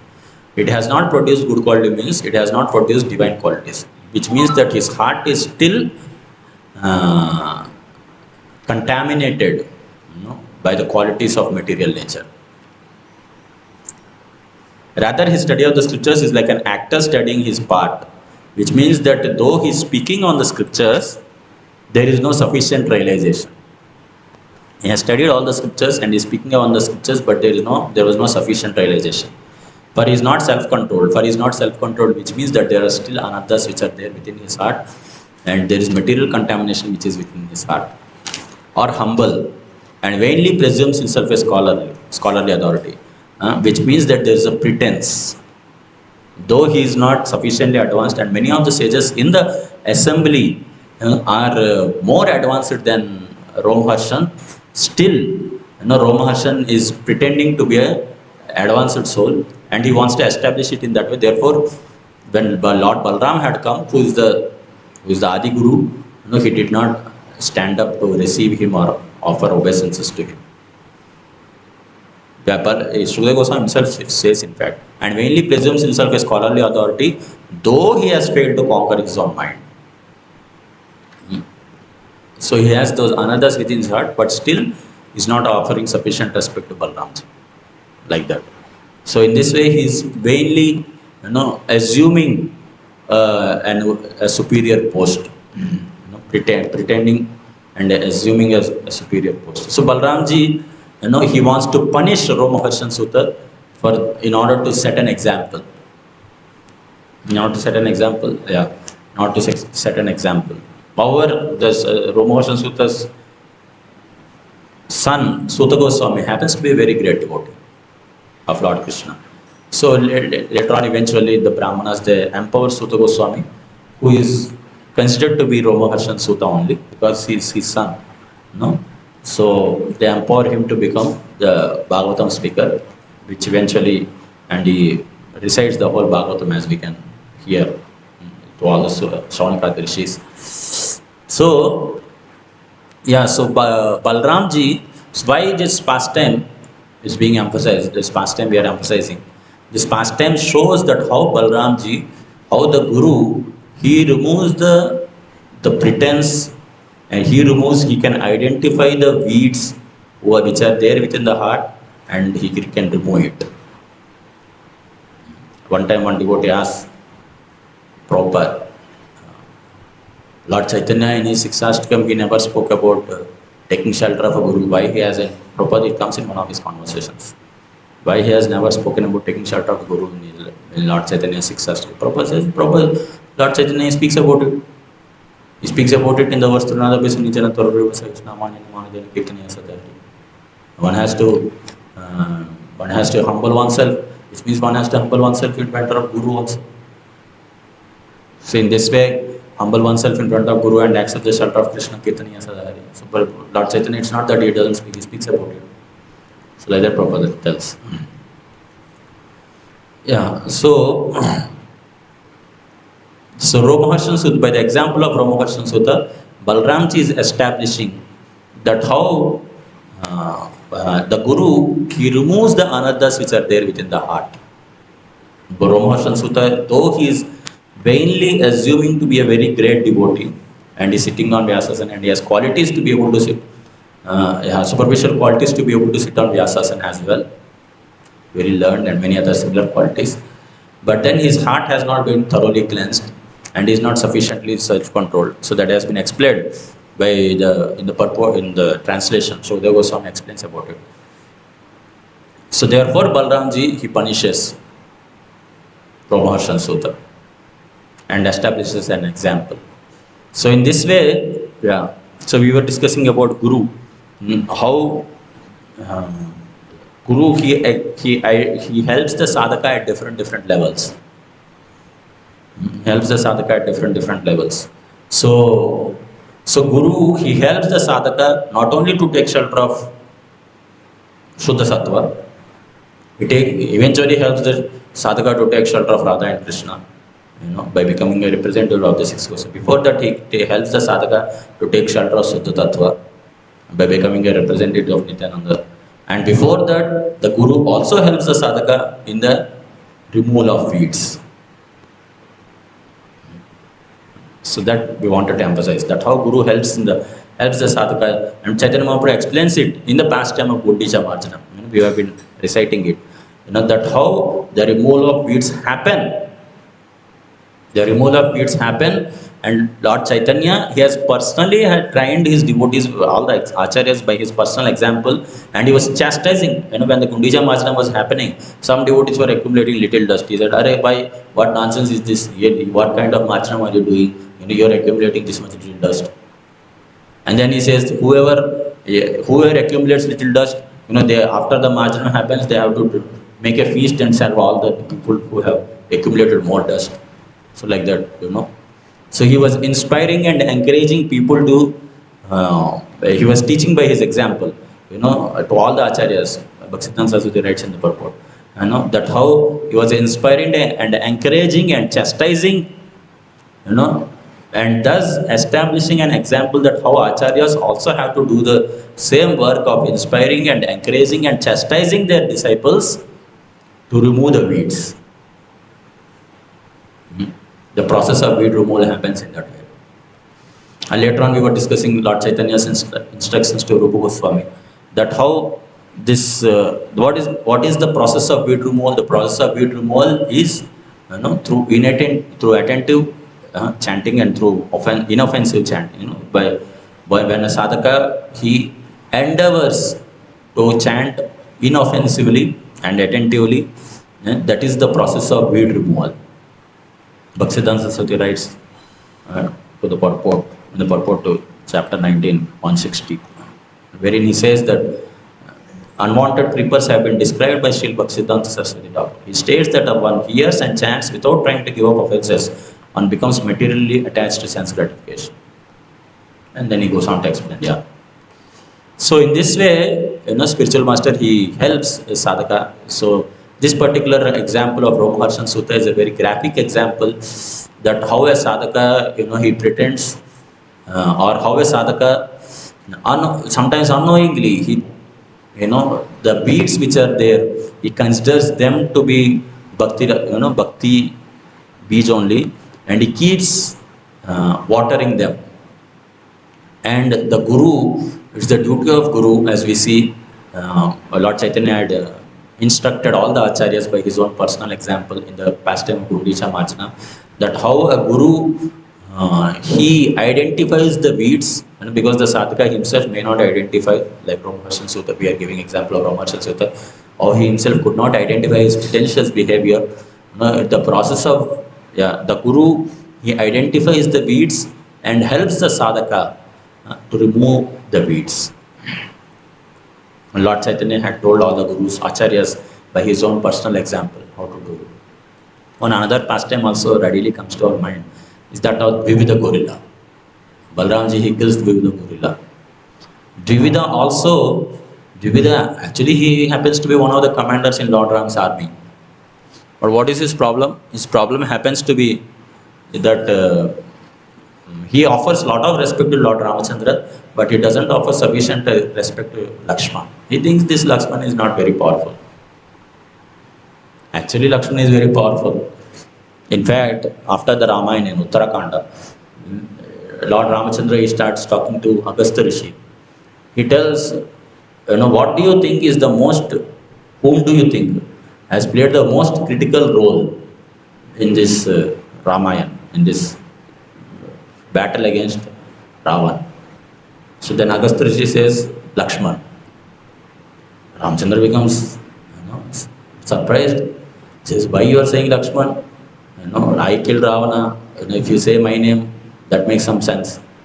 Or if you say Hanuman's name, probably that makes a lot more sense because he has, you know, found out where Sita is. And he found, and not only that, in different times, you know, one time Lakshman, he went to Mocha, he fainted, then he brought that Sanjeevani and all that, Mrita Sanjeevani. Another time, both Ram and Lakshman both fainted. Not only Ram and Lakshman, many of the Vanaras, almost all the Vanaras fainted, except for Hanuman and Jambavan half dead. So at that time, Hanuman, you know, he brought Mrita Sanjeevani and he had protected all of them. He made them all reinvigorated. So if you tell Hanumanji's name, that makes some sense. How all of a sudden, how out of the blue, you know, you're speaking about Lakshman's name? You know, doesn't make any sense. He asked that question actually. He says, why you say Lakshman actually? Agastya says, because Lakshman had killed Indrajit. Indrajit is so powerful. Time and again, you know, he was defeating all of you and you didn't have any clue what to do. But only Lakshman could do it because he had some specific siddhi, you know. He had some specific siddhi to be able to kill Indrajit. No one else can do that. So therefore, Lakshman's rule was most crucial role. He said like.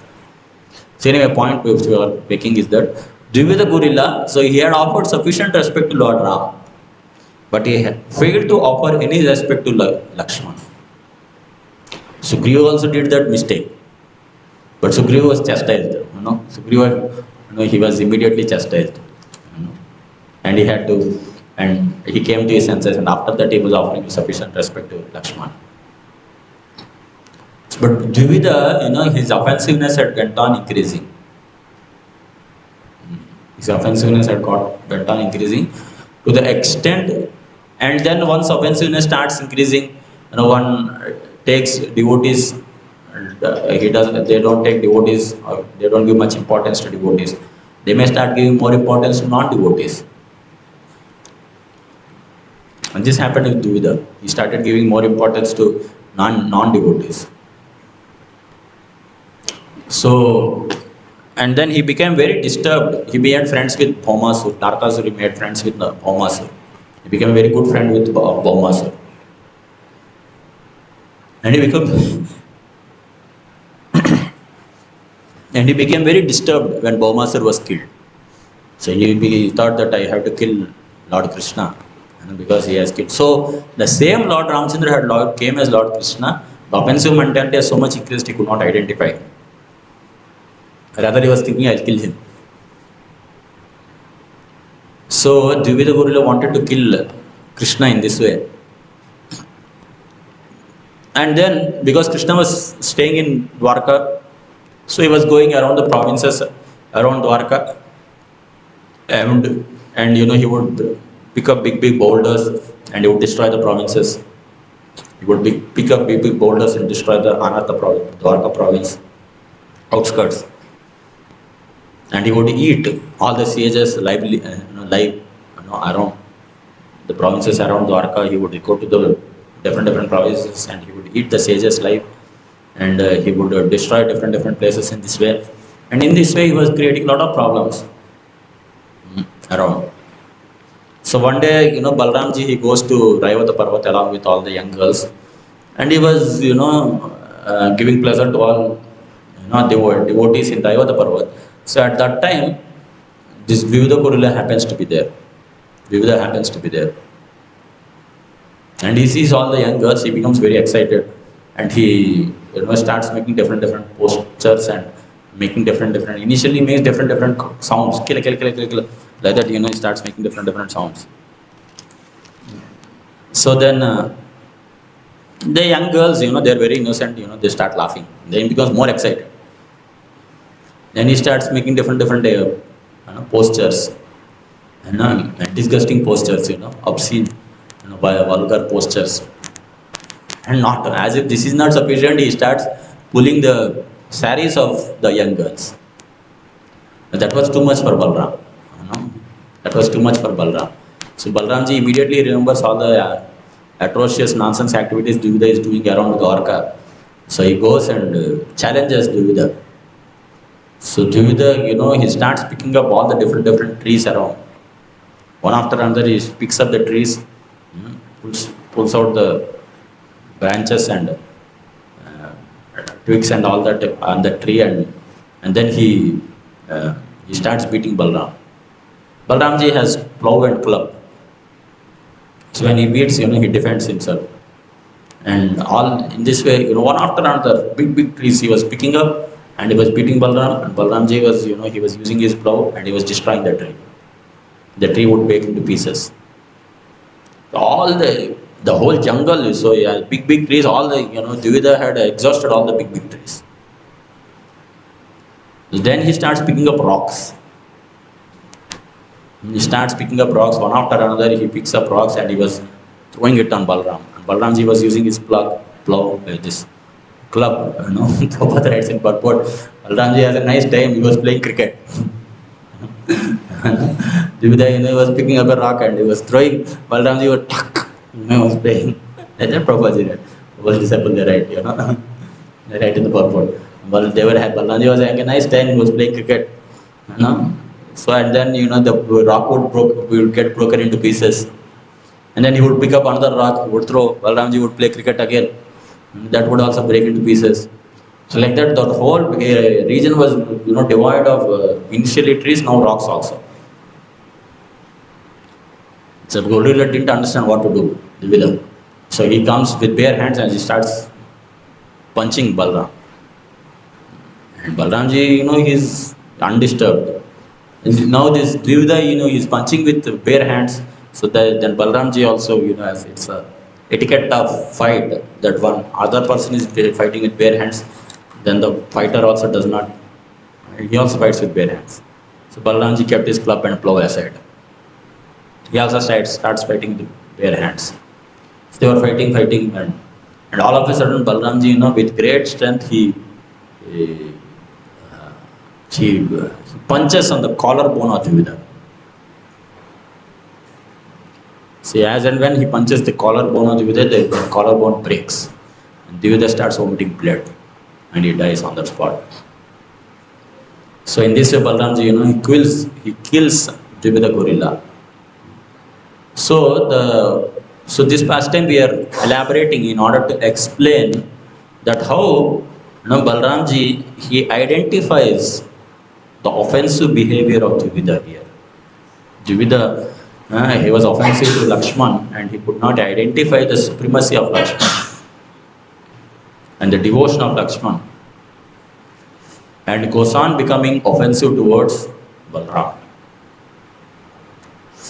And that makes him becomes offensive towards Krishna also. That when Krishna, he kills Bhaumasur, he thinks that I have to take that revenge upon Krishna as well. So Balaramji identifies that mistake of Dvivida. And then therefore he kills Dvivida in order to teach him a lesson. In order to teach him a lesson as to how in order to teach him a lesson. So through this pastime, and this we were discussing about Ramaharshan's pastime and Dvivida pastime, in order to emphasize and explain that how Guru, he identifies the offensive behavior and pretentious behavior of a sadhaka, which is otherwise very difficult for a sadhaka to identify it himself. The weeds are very difficult to be identified by the sadhaka himself. The sadhaka certainly has to put endeavors. Bhaktivinoda Thakur speaks about it. Without the endeavors of sadhaka, it's not going to happen.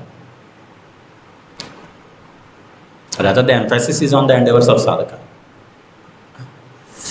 And Bhaktisiddhanta Saraswati also speaks in the Kundija Macharam pastime that the sadhaka has to remove. Krishna comes within the heart, but Krishna will not get situated within the heart unless and until the sadhaka removes the weeds and the grains of dust which are there accumulated within the heart. But then the spiritual master, Lord Chaitanya, just as he instructs through his example, he inspires and encourages and chastises the devotees to be able to identify the weeds. We should give that opportunity to the spiritual master. Sometimes Guru doesn't become interested in us because we don't become interested in them. So we have to give that opportunity to devotees and spiritual master to be able to identify our weeds and help us remove those weeds. Failing which, the weeds will become stronger and stronger, and they will choke the Bhaktilata beach, and the Bhaktilata beach becomes insignificant. So like that. So yeah, and yeah. So we were discussing. Yeah, we will just finish up with one parable with one interesting lesson from Miniketan Ramdas. Miniketan Ramdas, we were discussing. We were discussing how Miniketan Ramdas had Nityananda Prabhu had given shelter to Krishnadas Kaviraj Goswami in Vrindavan, and by the mercy of Nityananda Prabhu, Krishnadas Kaviraj Goswami goes to Vrindavan. Before that, Miniketan Ramdas comes and he identifies the offensive behavior of Gunarnava Mishra and the brother of Krishnadas. And because Krishnadas Kaviraj Goswami acknowledges it and rejects his own brother and accepts the mercy of Miniketan Ramdas, Nityananda Prabhu becomes very happy with him. And that's how he gets the access to Lord Nityananda's mercy.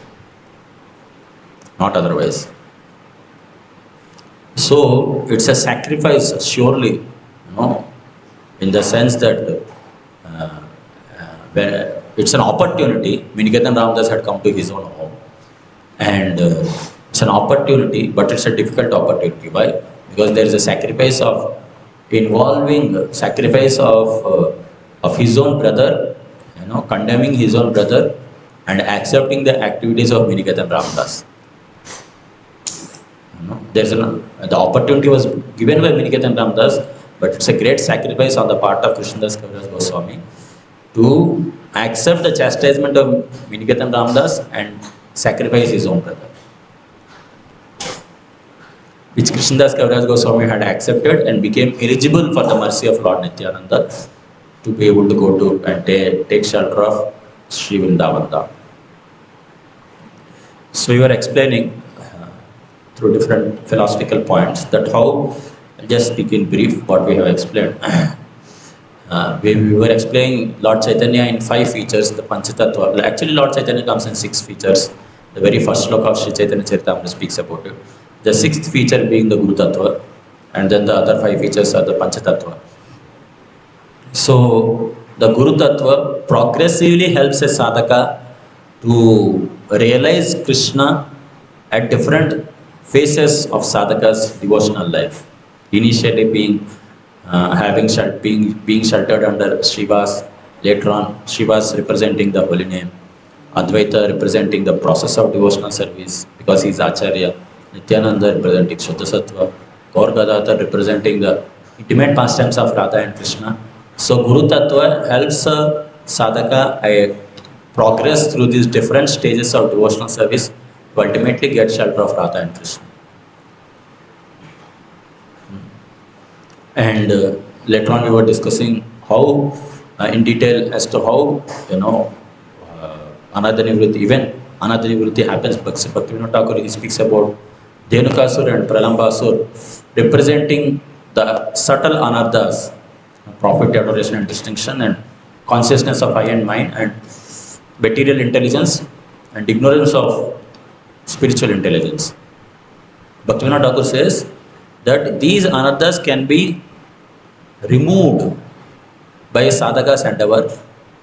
Unlike other anarthas which are removed by Krishna himself, these particular 2 anarthas are removed by a sadhaka's endeavor and Guru's mercy. Emphasis is on sadhaka's endeavor. So Bhaktivinoda Thakur speaks about it. So later on we were discussing about how these different anarthas are. We were discussing about Gundicha Majaram pastime, wherein the weeds, we were discussing about the weeds, the different weeds which are there and the process of removal of weeds. Lord Chaitanya himself personally establishing an example how to inspire, encourage and chastise different devotees in the process of removal of weeds. In the process of removal of weeds, we were discussing about Lord Chaitanya's instructions to Rupa Goswami, wherein he says, Bhaktisiddhanta Saraswati says in the purport, the process of removal of weeds happens through inoffensive chanting and inoffensive and attentive chanting.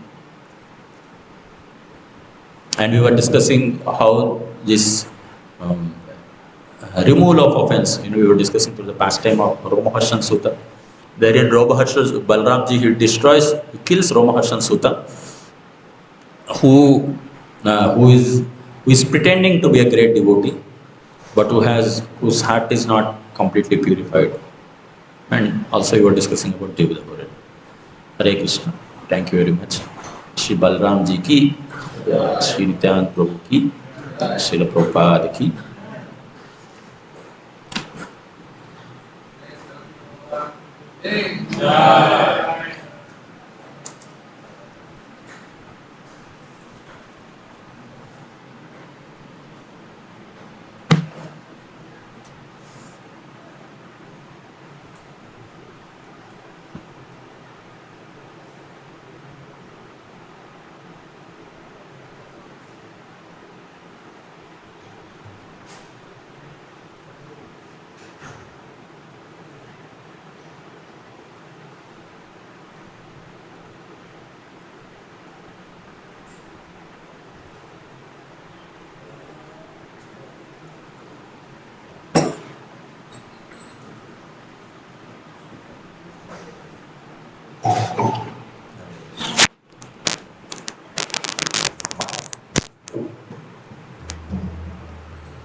Karaenge.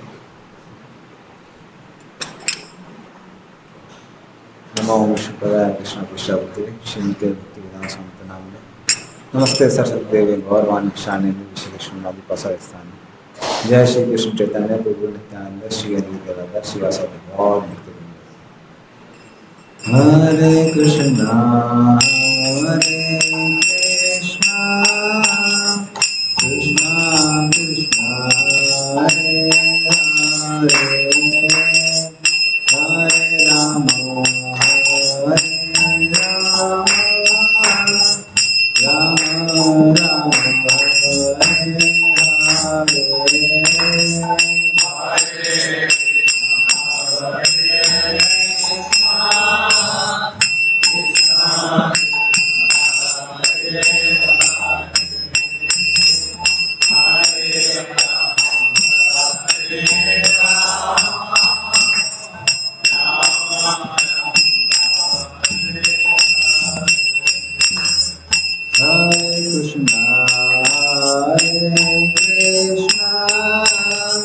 Krishna Krishna Hare Hare Hare Rama Hare Rama Rama Rama Hare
नमस्ते सरस्वते देवे गौरवाणी शारदे सुंदराणी काश्यादिचारणे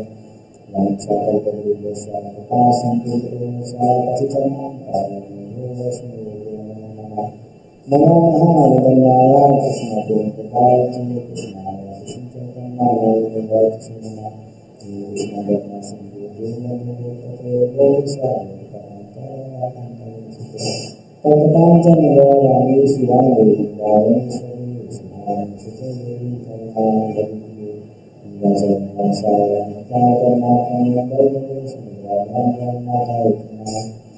श्री कृष्ण चैतन्य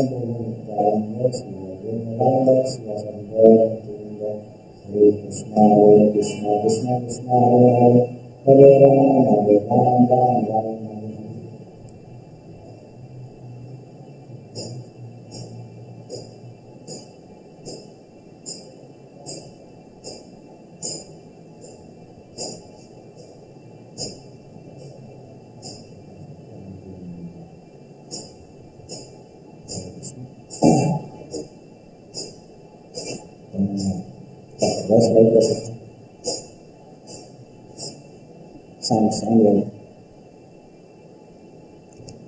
इससे पहले भक्ति Shastri class में थी थोड़ा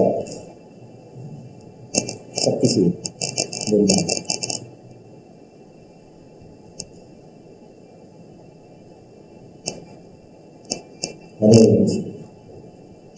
सारे भक्ति सारे होते हैं आशीर्वाद बलराम जी के बारे में बोल सके जिससे आपका आशीर्वाद प्राप्त हो बलराम जी का आशीर्वाद प्राप्त धन्यवाद पंखे नहीं कर सकते पंखी वजह से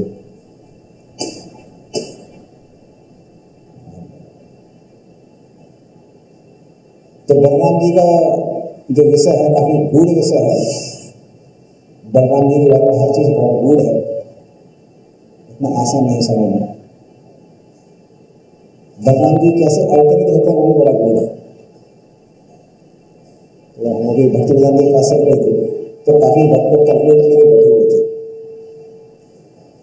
समझने के लिए बलराम जी कैसे अवतरित हुए कितने महीने में यहाँ रहे कितने महीने में वहाँ रहे थोड़ा सा कॉम्प्लेक्स है तो बलराम जी पहले देवकी माता के घर में अवतरित होते हैं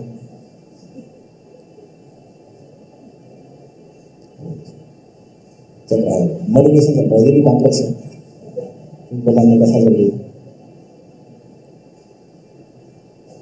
हरे कृष्ण कृष्ण कृष्ण कृष्ण हरे राम राम अभी ठीक लग रहा है सभी को सुनाई दे रहा है ना बस हम केशव महाराज कहते हैं everything is all right don't touch it ठीक हो जाएगा इससे ये इंजीनियरिंग का पहला फंडा है सब ठीक चल रहा है तो इसको इंप्रूव करने की मत करिए ये चल रहा है चलने दीजिए या कुछ खराब हो जाएगा फिर इंप्रूव करिए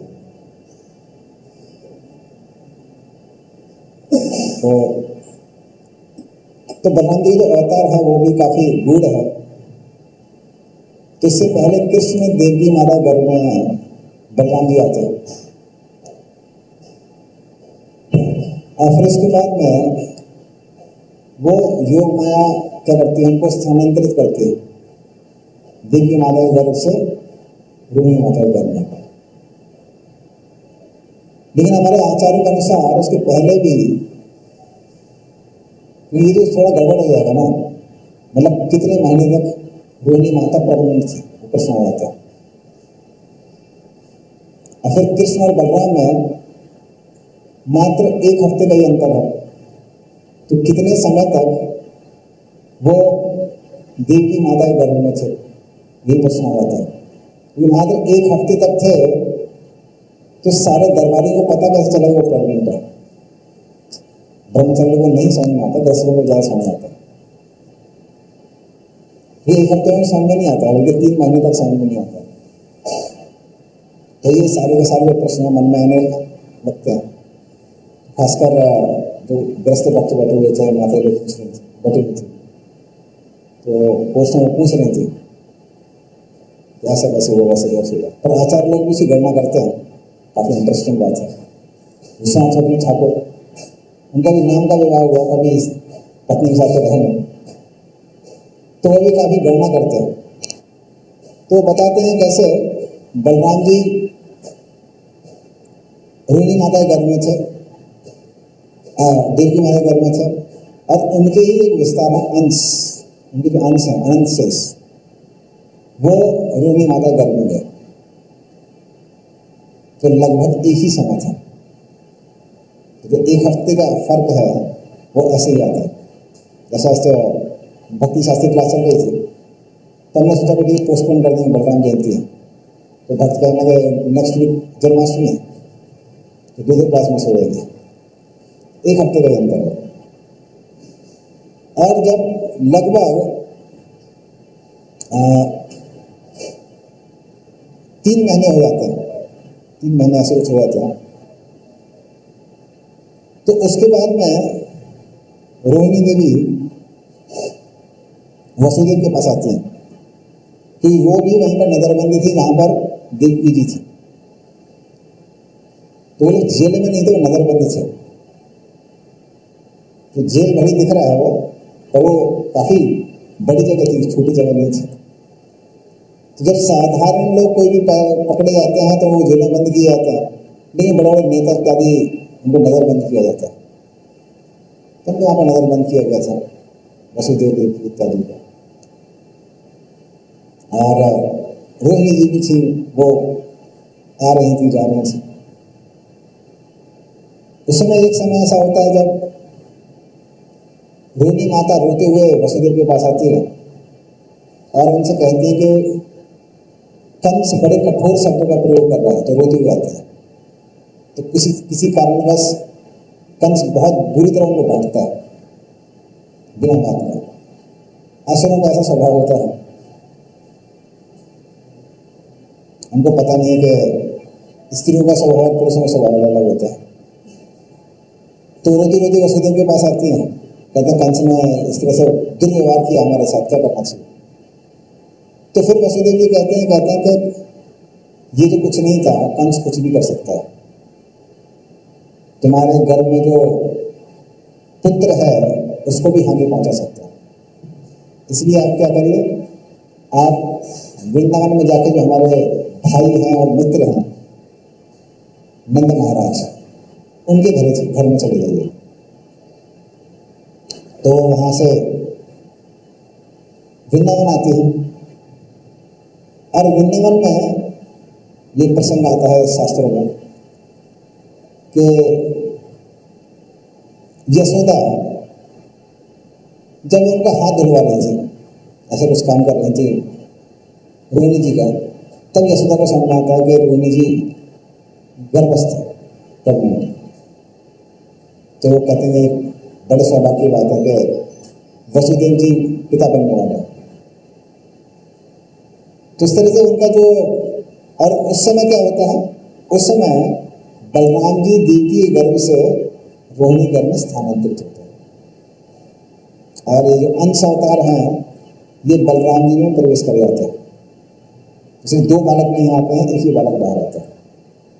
उसके पहले वो कृष्ण के रहने की व्यवस्था करते हैं देवी घर में, सब बिस्तर बिस्तर रख रहे हैं, सब अरेंजमेंट कर रहे हैं, उसके बाद जाते हैं। तो इस तरह से बलराम जी का जो जर्नी है वो काफी गूढ़ है, और फिर उनकी लीलाएं तो और भी गूढ़ है, बहुत मुश्किल है समझना। वृंदावन में वो कृष्ण की 5 रसों में सेवा करते हैं।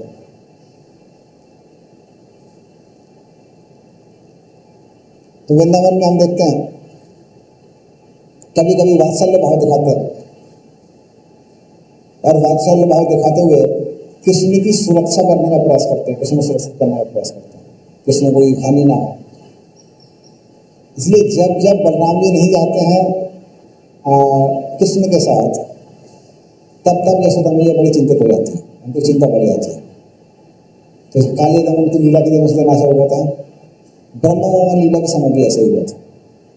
इसलिए काले दमन की लीला में जब अपशकुन सुनाई देते हैं, पृथ्वी में कंपन हो रहा है, उल्का वृष्टि हो रही है, लोमड़ी जोरों से चिल्ला रही है, चीख रही है, उनके मुंह से आग निकल रही है, पुरुषों के बाएं अंग और स्त्रियों के दाएं अंग फड़क रहे हैं, तो यशोदा जी समझ जाती हैं कि लगता है कि भारी अपशकुन आया, कि बलराम कृष्ण के साथ नहीं गए।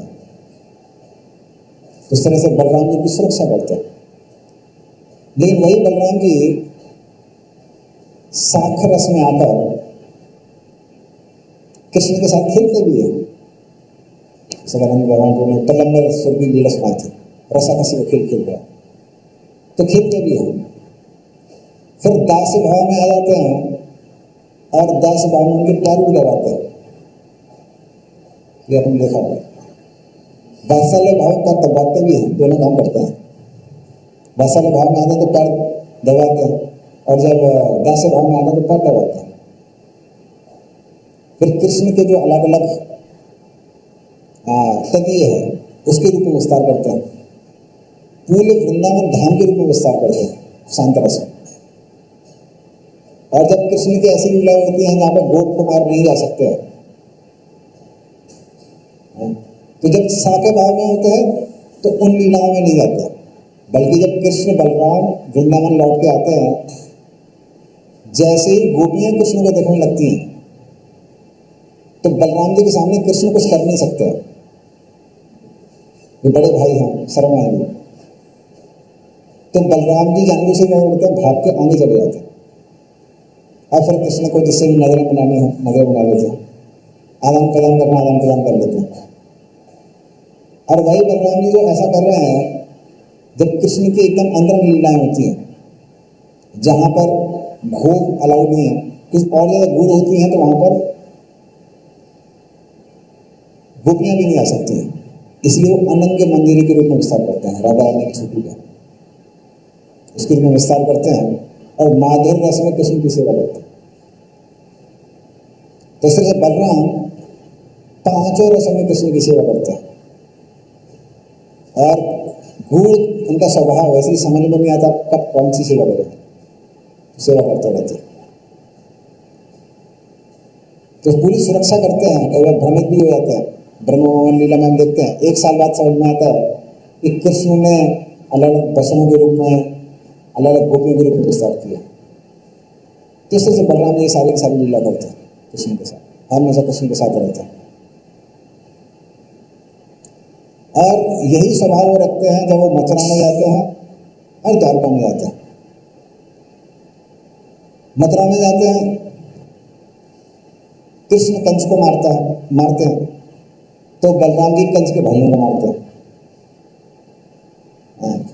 दूसरे से असिस्ट करते हैं, भगवान जी सारी सेवा में असिस्ट करते हैं। और जब बलराम जी द्वारका जाते हैं कृष्ण के साथ, तो वहां पर भी काफी गूढ़ लीलाएं होती है उनकी, जैसा हम खासकर देखते हैं रुक्मिणी हरण के समय। रुक्मिणी हरण के समय कृष्ण और बलराम दोनों के दोनों भीष्मक, बलराम जी पहले नहीं दे सकते, कृष्ण जाता है, तो राजा भीष्मक की नगरी में जाते हैं। भीष्मक की इच्छा थी कि रुक्मिणी का विवाह कृष्ण के साथ हो, लेकिन रुक्मिणी की इच्छा नहीं थी। इसलिए रुक्मिणी का विवाह शिशुपाल के साथ तय कर देता है। और फिर उस समय कृष्ण सबके समक्ष, सारे राजाओं के समक्ष रुक्मिणी का हरण करके चले जाते हैं। सारे राजा पीछे पड़ जाते हैं। शिशुपाल पीछे नहीं पड़ता है, शिशुपाल रो रहा था, बोले कृष्ण बचपन से ही परेशान करता है, शादी का समय हुआ नहीं, हमारी पत्नी को चुरा के लेके गया, रोने लगता है। और फिर जरासंध वहां पर सांत्वना देने लगता है, कहते सब भाग्य का खेल है, हमको भी कृष्ण ग्वाला है, हम क्षत्रिय हैं, फिर भी 23 बार हराया, 27 बार, 17 बार अत्यक्ष सुनने लेके आए थे और 17 बार हमको हराया। तो समय का खेल है, 18वीं बार हम हराने के लिए तो भाग गए, 17 बार हारे ना, 17 बार हारते नहीं, हार का स्वाद नहीं चखते, तो 18वीं बार कैसे उसको चैलेंज देते? तो समय की बात है, चुरा लगे कोई बात नहीं, होता रहता है, हार्ट चलती रहती है, मोटिवेट करता रहता है। हमको लगता है उससे बड़ा मोटिवेशन स्पीकर पूरे ब्रह्मांड में आज तक पैदा नहीं हुआ होगा। और फिर रुक्मी वो भी जोश में आ जाता है, वो भी काफी मोटिवेट रहता है, कहता है अगर मैं कृष्ण को पकड़ के वापस नहीं लाऊंगा, अपनी राजधानी में वापस प्रवेश नहीं करूंगा, तो वो प्रतिज्ञा लेके जाता है। और जब जाता है वही होता है, कृष्ण के हाथों हारता है, कृष्ण की मूंछ और बाल का मुंडन करके छोड़ देते हैं। अब बेचारा अपनी राजधानी प्रवेश नहीं कर पाता, राजधानी बदलनी पड़ती है। राजा कहाँ जाएगा? राजकुमार वही जाएगा ना राजधानी में, तो राजधानी कैपिटल ही चेंज करनी पड़ी उस वजह से। फिर सोच समझ के कोई प्रतिज्ञा लेनी चाहिए। और उस समय बलराम जी रुक्मिणी को और कृष्ण को दोनों को सलाह देते हैं, दोनों काउंसलिंग करते हैं। रुक्मिणी बड़ी उदास थी, भाई कितनी बेइज्जती हुई है। पहले तो कृष्ण मारने वाले थे, तो बलराम जी बोलते हैं मारो मत कृष्ण से, हमारे रिश्तेदार हैं। ठीक है, युद्ध कर रहा है तो रिश्तेदार ना, इसलिए इतनी बेइज्जती नहीं करनी चाहिए, इतना बुरा हाल नहीं करना चाहिए, छोड़ दो। कृष्ण साधु हैं, बाल मुंडन करके छोड़ते हैं, ऐसा नहीं छोड़ते। और फिर रुक्मिणी रो रही थी, तो रुक्मिणी से मतलब उदास थी, तो रुक्मिणी से कहते शारीरिक चेतना में नहीं रहना चाहिए, body consciousness is not good. भाई बहन ये सारे नाते के नाते शरीर से ही उत्पन्न होते हैं ना, शरीर जो क्षण भंग हो रहा है, जो तुम्हारा नित्य रिश्ता है वो तो हो ही गया है, पक्का हो गया। तो छोटी छोटी चीजों के लिए क्या विलाप करना? तो दोनों काउंसलिंग करते हैं, दोनों चुप करते हैं। और वही बलराम जी जब अनिरुद्ध के स्वयंवर में आते हैं, स्वयंवर नहीं बल्कि बोलेंगे विवाह में आते हैं, तो रुक्मिणी अपनी पौत्री का हाथ अनिरुद्ध के हाथ में देते हैं। तो वैसे वो धार्मिक नहीं है, धर्म के अनुसार ठीक नहीं है, लेकिन फिर भी प्रेमवश देता है और उसमें कोई त्रुटि भी नहीं है। त्रुटि इसलिए नहीं है क्योंकि अनिरुद्ध तो विष्णु तत्व है और जो भगवान है वो सबके पति हैं, जगतपति कहलाते हैं, सत्यतामपति कहलाते हैं, उसमें कोई त्रुटि नहीं है। तो उनके साथ में क्या करते हैं, अपना विवाह पौत्री का फिक्स करते हैं, लेकिन गुस्सा अभी भी था कृष्ण के प्रति। लेकिन कृष्ण को कोई हानि पहुंचाएंगे तो क्या होगा? तो फिर रुक्मिणी को हानि पहुंचेगी, और रुक्मिणी से बहुत ज्यादा प्रेम करता था। तो गुस्सा कृष्ण के प्रति था, पर वो कुछ कर नहीं पा रहा था। ऐसे बलराम जी ने जीवन बचाया था, लेकिन क्या होता है जब व्यक्ति के अंदर घृणा होती है तो कृतज्ञता का भाव मर जाता है। तो बलराम जी ने बचाया है, फिर भी बलराम जी के प्रति कृतज्ञ नहीं था, क्रोध बलराम जी के प्रति भी था। लेकिन उसको भली भांति पता था कि जरासंध, शिशुपाल, बड़े जैसे बड़े बड़े योद्धा जिसका कुछ कर नहीं पाया, कंस जैसा योद्धा कुछ कर नहीं पाया, तो हम क्या करेंगे। तो हताश था बेचारा। उस समय उसका जो एक मित्र था जिसका नाम था कलिंग नरेश, तो पूरा भारत पार करके उड़ीसा से विदर्भ गया था। तो कलिंग नरेश जब वहां पहुंचता है, कलिंग नरेश, तो कलिंग नरेश रुक्मी से कहता है कि ये बदला लेने का उचित समय है। रुक्मी कहता कैसे? कहते देखो बलराम जी जो हैं वो दुध क्रिया में बहुत निपुण नहीं है, एक्सपर्ट नहीं है, पर खेलने का बड़ा शौक है, तो क्या करो उनको इन्वॉल्व कर लो। तो रुक्मी उस तरह से बलराम जी से कहता है कि देखिए आप भी राजा हैं, हम भी राजा हैं, और मौसम बड़ा अच्छा चल रहा है, थोड़ा सा दुध क्रिया कर लेते हैं, अच्छा समय है, थोड़ा खेलना चाहिए ना, सब विवाह का समय है, बड़ा इतना अच्छा का माहौल है। बलराम जी तुरंत तैयार हो जाते हैं और रुक्मी के साथ में वहाँ पर दुध क्रिया जो 64 है वो खेलने लगते हैं। तो पहले 100 सोने के सिक्के लगाते हैं, बलराम जी हार जाते हैं, फिर 1000 लगाते हैं, फिर 10,000 लगाते हैं, और कलिंग नरेश अपना दांत दिखा दिखा के हंसता है। तो बलराम जी गुस्सा तो बहुत आता है, कुछ बोलते नहीं, शायद कोलगेट वाले होते तो उसका ऐड लेके अपने उसमें डाल देते कलिंग नरेश एडवर्टाइजमेंट में। और फिर वो बलराम जी ये करते हैं, फिर 1 लाख सोने के सिक्के दांव पे लगाते हैं, और इस समय बलराम जी जीत जाते हैं। लेकिन रुक्मी उस समय चीटिंग करने लगता है, कहते नहीं नहीं ऐसा नहीं है, ये ऐसा था वैसा था, और आप जीते नहीं हैं। और फिर कलिंग नरेश वहां से हंसने लगता है, कहते आप कैसे जीत सकते हैं, आप तो ग्वाले हैं ना, ग्वाले हैं, गाय चरना जानते हैं, ये जो खेल है ये खेल तो क्षत्रियों का खेल है, आप कैसे जीत सकते हैं, संभव ही नहीं है। बलराम जी को और गुस्सा आता है, कंट्रोल कर लेते हैं, कुछ बोलते नहीं है। तो आंखें लाल पे लाल हो जा रही थी, कुछ बोल नहीं रहे थे।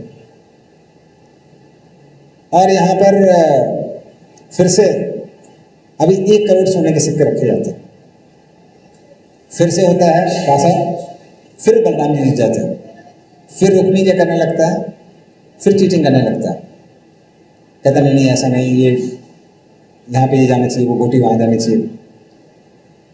अभी बलराम जी का क्रोध और बढ़ जाता है, और कलिंग नरेश फिर से हंसने लगता है, दांत दिखा दिखा, कहता आप ग्वाले हैं, नहीं जीत सकते हैं, क्यों खेल रहे हैं, नहीं जीत सकते हैं, हम बोल रहे हैं ना।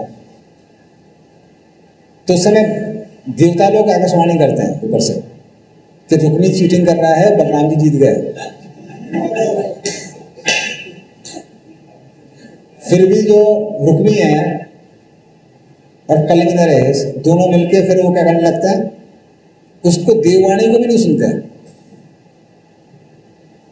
कलिंग नरेश कहता है ये सब झूठ है, ऐसा कुछ नहीं है, आप मान लीजिए आप ग्वाले यहाँ पे ही जीतेंगे, आप क्षत्रिय नहीं, ये खेल है क्षत्रियों के लिए बने हुए हैं। तो फिर बलराम जी बोलते हैं कि बहुत हो गया, अब दिखाते हैं क्षत्रिय खेल कौन सा खेल होता है। तो वहीं बैठे बैठे अपनी गदा निकालते हैं और सीधे रुक्मिणी के सर पे दे देते हैं, कर ये असली खेल, और तुरंत वहीं पे रुक्मी मर जाता है, खेल समाप्त हो जाता है, खेल खत्म, प्लेयर खत्म, दोनों खत्म हो जाता है। और जैसे कलिंग नरेश और बाकी राजा लोग जो हंस रहे थे, उनके साथ पूरी पार्टी थी, वो देखते कि प्लेयर ही खत्म हो गए, सब खेल खत्म नहीं हुआ है, तो वो वहां से भागना चालू कर देते हैं। और बलराम जी दौड़ के पहले कलिंग नरेश को पकड़ते हैं, और जो दांत दिखा दिखा के मोती से सफेद उसके जो दांत थे, एक मुक्का देते सीधे घुमा के, और पूरी कलिंग नरेश की बत्ती सी बाहर आ जाती है। और फिर बलराम जी अपने गदा लेके किसी का हाथ, किसी का पैर, किसी की जान, किसी का कंधा सब में परमानेंट फ्रैक्चर कर देते हैं। थोड़ी देर में जो वो मैरिज हॉल था वो मरीज हॉल में बदल जाता है, सारे मरीज कांपते वहां पर नजर आते हैं। और यहाँ रुक्मिणी कृष्ण की ओर देख रही थी, क्या हो रहा है हमारे भाई के साथ, भाई मर गया है। और बारातियों को इतना बुरा हाल, जैसे लड़की की साइड वाले हैं, लड़की की साइड वालों को इतना बुरा हाल। ठीक है आप लड़के वाले इस बारे छोड़ना, लड़की वाले को इतना परेशान करेंगे। कृष्ण शांत रहते हैं, मेडिटेट करने लगते हैं, कुछ बोलते भी नहीं,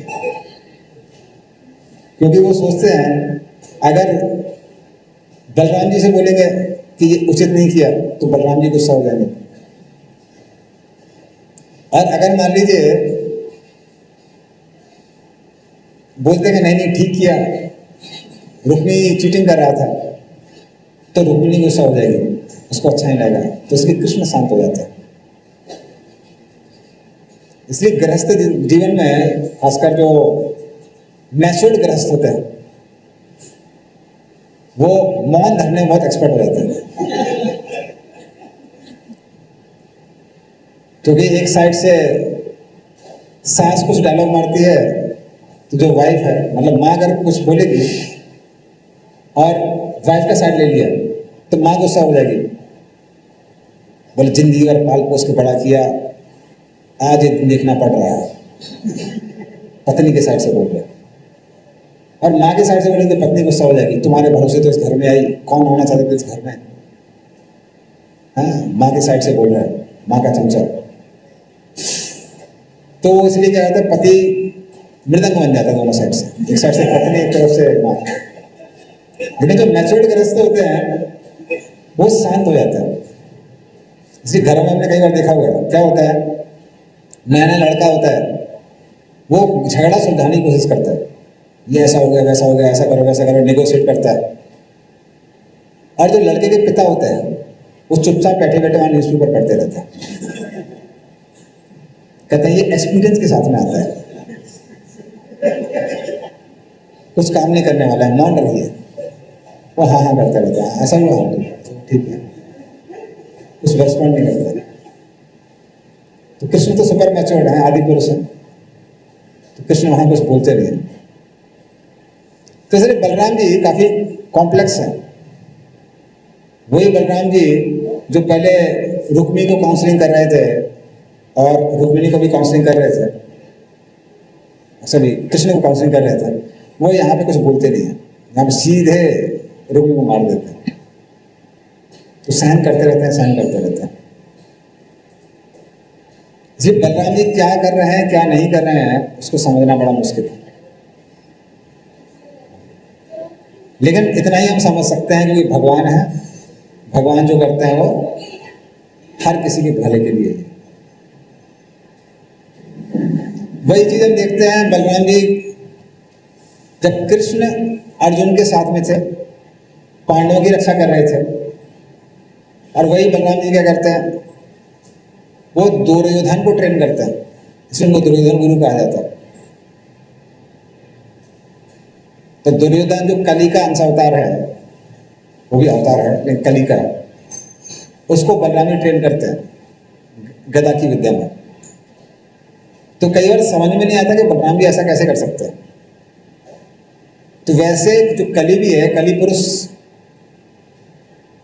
वो भी आध्यात्मिक जगत से भौतिक जगत में आता है अपना रोल अदा करने के लिए। वहां भी बलराम जी गुरु थे, यहाँ भी गुरु रहते हैं, ये गर्ग संहिता में बताया हुआ है। तो उस तरह से ट्रेन करते हैं, लेकिन मेन कारण वो ट्रेन इसलिए करते हैं क्योंकि वो पतित पावन है। वो देखते हैं कौन सा व्यक्ति सबसे ज्यादा पतित है, उसका उद्धार करने का प्रयास करते हैं। और उस समय पूरे महाभारत काल में सबसे पतित जो व्यक्ति दिख रहा था वो था दुर्योधन, जो अपने को भी पतित मानता नहीं था, पतित पावन समझता था अपने आप को। तो इस तरह से बलराम जी क्या करते हैं, उसको गदा विद्या में ट्रेन करते हैं। और जब महाभारत का युद्ध होता है तो अपना तीर्थ यात्रा के लिए निकल जाते हैं, युद्ध में ही पार्टिसिपेट नहीं करते। तो बलराम जी कब करेंगे क्या करेंगे कहना बड़ा मुश्किल है, क्योंकि उस समय वाकई में दुविधा वाली बात आ जाती है अगर कृष्ण अगर मान लीजिए अर्जुन के साइड रहते हैं, बलराम जी दुर्योधन के साइड रहते हैं, तो युद्ध किस में होगा? इसलिए बलराम जी कुछ बोलते नहीं है, बनाना जितनी थी आता मैं निकल जाता। और वही दुर्योधन उसके पहले भी हस्तिनापुर में था, तब भी बड़ा विचित्र व्यवहार होता है। लक्ष्मण जो दुर्योधन की पुत्री है उसका स्वयंवर होता है, तो जो पहले राजकुमारियां हुआ करती थी या बड़ी श्रेष्ठ स्त्रियां हुआ करती थी, वो स्वयंवर करती थी। स्वयंवर मतलब वो स्वयं चयन करेगी कि कौन सा वर श्रेष्ठ है। आजकल सारी स्त्रियां अपने आप को वो समझती हैं राजकुमारी, इसलिए स्वयं वर कर लेती है, कुछ तो चयन कर लेती है। लेकिन उस समय सर ये जो प्रिविलेज था ये मात्र किसके पास था? ये एक राजकुमारी के पास था। तो लक्ष्मणा देखने में बड़ी सुंदर थी और स्त्रियों में काफी श्रेष्ठ थी, काफी गुण थे उसके, इसलिए स्वयंवर होता है। और स्वयंवर में अलग अलग राजा और राजकुमार वहां पर एकत्रित होते हैं। और यहाँ कृष्ण के जो पुत्र थे सांब, जामवंत की पुत्री जामवंती के बेटे, तो सांब भी वहां पे स्वयंवर में जाता है। लेकिन इसके पहले कि लक्ष्मणा स्वयं वर का चरण करे, स्वयंवर हो, वो लक्ष्मणा का ही चयन कर लेता है। उसका हाथ पकड़ के वहां से लेके चला जाता है और बंदी बना के भगा के लेके जाता है। तो वहां पर जो भी कर्ण, दुर्योधन, भूरिश्रव, तो ये सबके सब जो लोग वहां पर उपस्थित थे, ये बहुत क्रोधित हो जाता है, कहते हैं ये तो बड़े लज्जा की बात है, क्योंकि हम हस्तिनापुर वासी मात्र राजा नहीं, हम तो सम्राट है, सारे राजाओं के राजा है, तो ये उचित नहीं है। वो बाकी जो राजा थे वो भी हमला करते हैं सांब पे, पर सांब अकेले ही सबको हरा देता है। तो ये लोग भी इंप्रेस हो जाते हैं, लेकिन घोर अपमान था। इसलिए 6 महारथी दुर्योधन, कर्ण इत्यादि 6 महारथी अपनी अपनी सेना लेकर सांब को पकड़ने के लिए वहां पर जाता है। और पीछे से कर्ण जोर से ललकारता है। कर्ण कहता है अगर तुम क्षत्रिय हो तो लक्ष्मण को चुरा के मत लेके जाओ, सिंही की तरह लेके जाओ, सबको हरा के लेके जाओ। और सांब के अंदर भी जो क्षत्रिय भाव तो वापस आ जाता है। तो सांब अकेले ही सब पे युद्ध करता है, अकेले अकेले अब युद्ध करते हैं तो सबको हरा जाता है, कर्ण दुर्योधन आदि सबको हरा जाता है। इसलिए 6 के 6 क्षत्रिय एक साथ उस पर हमला करता है। उस समय भी सांब अकेले ही 4 तीर छोड़ता है 4 घोड़ों पर, 1 तीर छोड़ता है सारथी पर, 6 के मतलब 6 × 4 24, एक तीर सारथी पर और एक तीर छोड़ता है योद्धाओं पर। तो वो लोग फिर उसकी प्रशंसा करने लगते हैं, जो भी है लड़का तो अच्छा है, लेकिन बंदी बनाना पड़ेगा। फिर 6 के 6 एक साथ उसके ऊपर तीर छोड़ते हैं, घोड़ों को मार देते हैं, सारथी को मार देते हैं और सांब का भी धनुष तो काट देते हैं। और सांब वहां पर बिना किसी अस्त्र शस्त्र के खड़ा हुआ था। तो इस तरह से वो सांब को बंदी बना के हस्तिनापुर वापस लेके जाता है।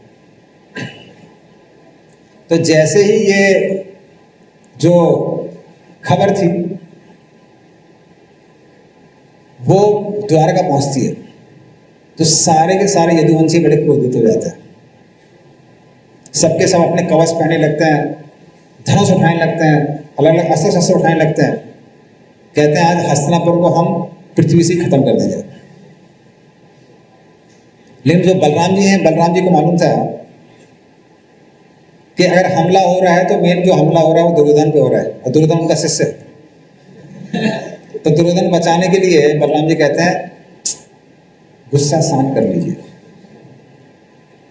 वो भी हमारे रिश्तेदार हैं, रिश्ता इतनी जल्दी खत्म नहीं होना चाहिए, तो चिंता मत करिए। पहले भी हमने कृष्ण और रुक्मिणी की काउंसलिंग की है, अभी उनकी भी हम काउंसलिंग कर देंगे, वो लोग समझ जाएंगे, कोई बात नहीं। तो हम शांति दूत बन के जाएंगे और शांति दूत बन के सारी चीजों को शांत कर देते हैं, शांत कर देंगे। तो पहले कृष्ण शांति दूत बन के गए थे, बाद में वो भी काम नहीं किया, बलराम जी जाते तो वो भी काम नहीं करता है। तो बलराम जी साथी दूत बन के जाते हैं और बाकी जो उद्धव जी थे वहाँ पर और जो यादव लोग थे तो शांत रस के थे, सबको लेकर हस्तिनापुर के बाहर जाते हैं और वहीं पर एक उद्यान में, एक बगीचे में विश्राम करते हैं। और उसके बाद उद्धव जी को कहते हैं, उद्धव जी नेगोशिएट करने में एक्सपर्ट है, बृहस्पति के शिष्य हैं। उद्धव जी कहते हैं कि आप जाके संदेश सुनाइए धृतराष्ट्र को, अंबिका के पुत्र को। तो अंबिका के पुत्र धृतराष्ट्र को उद्धव जी संदेश सुनाते हैं, कहते हैं कि बलराम जी आए हैं, उद्यान में बाहर प्रतीक्षा कर रहे हैं और वो आपसे मिलना चाहते हैं। जैसे ही दुर्योधन सुनता है बड़ा खुश हो जाता है, हमारे गुरु जी आए हैं। विजय प्राप्त करने की एक किरण गुरु जी नहीं दी है, हमको मालूम है कभी पांडवों से जीत नहीं सकते हैं, लेकिन अभी इतना एक्सपर्ट हो गए गदा विद्या में, तो अब कम से कम कुछ हुआ है।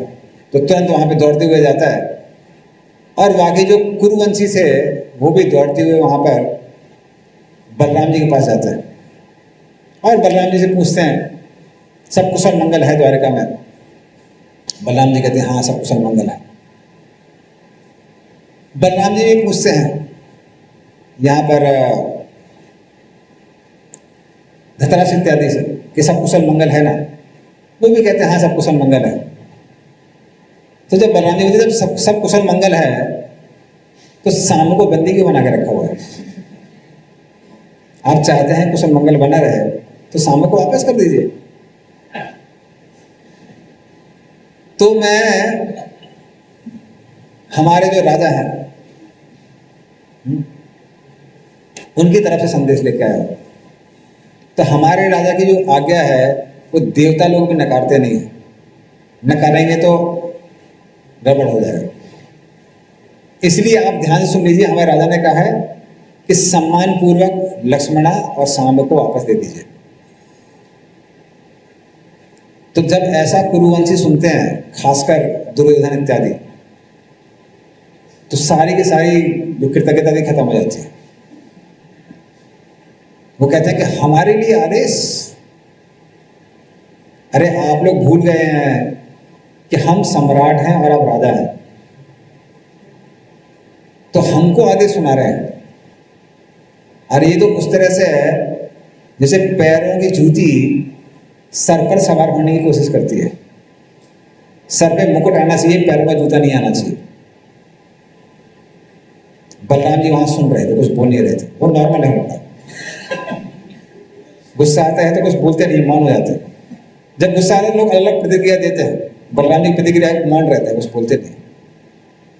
और फिर कहते हैं कि अरे हमने आज्ञा दी है, इसलिए आप लोग शाही बिस्तर, छत्र, चामर, सिंहासन इन सब का प्रयोग कर पा रहे हैं।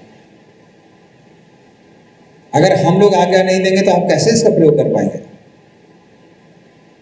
तो हमारी आज्ञा के कारण आप ये सब कर पा रहे हैं और आज हमको आदेश दे रहे हैं। आप भूल गए हैं कि हमारी आज्ञा के कारण ही आप लोग राज्य कर पा रहे हैं और राजभोग कर पा रहे हैं। और आप बोलते हैं कि आदेश दे रहे हैं हमको कि शाम को लौटा दीजिए। हम नहीं लौटाएंगे शाम को, देखते हैं आप क्या करते हैं। और ऐसा बोल के वहां से चले जाते हैं। और आश्चर्य की बात है, बाकी जो सब लोग थे बड़े क्रोध में आ रहे थे, पर बलराम जी क्रोध में नहीं थे। बलराम जी का मौन धारण किए हुए थे। बलराम जी वहां खड़े रहते हैं और जब सबके सब चले जाते हैं तब मौन व्रत तोड़ते हैं। जो लोग से हंसने लगते हैं और कहते हैं तुम लोगों की मृत्यु पुकार रही है। तुम लोग क्या कह रहे थे? कहते उग्रसेन की बात को हम मानते नहीं, है पैरों की जूती है। अरे उग्रसेन का जो आदेश है वो तो देवता लोग भी नकार नहीं सकते हैं। और उग्रसेन को छोड़ दीजिए, कृष्ण के प्रति भी तुम्हारे मन में कोई सम्मान नहीं है। तुम लोग बोल रहे कि तुम लोग सम्राट हो, हम राजा हैं। इस भूतल को छोड़ दो। कृष्ण जब स्वर्गलोक गए थे, सिर्फ देवताओं को हरा के नहीं आए, देवताओं की सभा ही लेके आ गए। वो इस तरह से हो गया जैसे मान लिया कोई भारत में आता है और पार्लियामेंट हाउस ही लेके चला जाता है। तो वो स्वधर्मा सभा जहां पर देवता लोग बैठते हैं, उस सभा में जहां पर किसी को कोई रोग नहीं होता है, किसी का बुढ़ापा नहीं आता, किसी की मृत्यु नहीं होती है, उस सभा को ही कृष्ण साथ में लेके आए। वो पारिजात वृक्ष जो कि देवताओं की शान है, उसको कृष्ण स्वयं लेके आए हैं।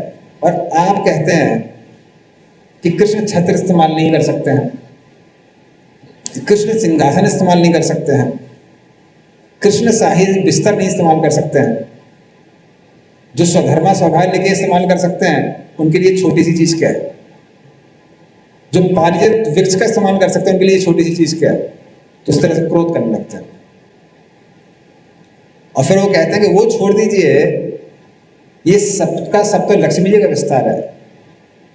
अरे वही लक्ष्मी जी हमेशा कृष्ण के पैर दबाती रहती हैं, इस आशा के साथ कि भगवान कभी तो प्रसन्न होंगे, कभी तो अपना आशीर्वाद देंगे। तो वो लक्ष्मी जो हमेशा कृष्ण के चरणों में रहती हैं, तुम कह रहे हो कृष्ण को ये सब इस्तेमाल नहीं कर सकते? ये उचित समय आ गया है, क्योंकि लातों के भूत बातों से नहीं मानते, इसलिए हम कुछ बोले नहीं, मान रहे। लातों के भूत को लातों से सिखाना पड़ेगा। तो बलराम जैसा मन में निर्णय करते हैं, कहते हैं हस्तिनापुर में प्रवेश करने की आवश्यकता नहीं, वहीं पे हल उठाते हैं, जमीन पे गाड़ते हैं और पूरे हस्तिनापुर को ही जमीन से उखाड़ देते हैं। और पूरे हस्तिनापुर को लेते हुए गंगा में डुबोने के लिए जाते हैं, क्या आज पूरा जलमग्न कर देंगे हस्तिनापुर को।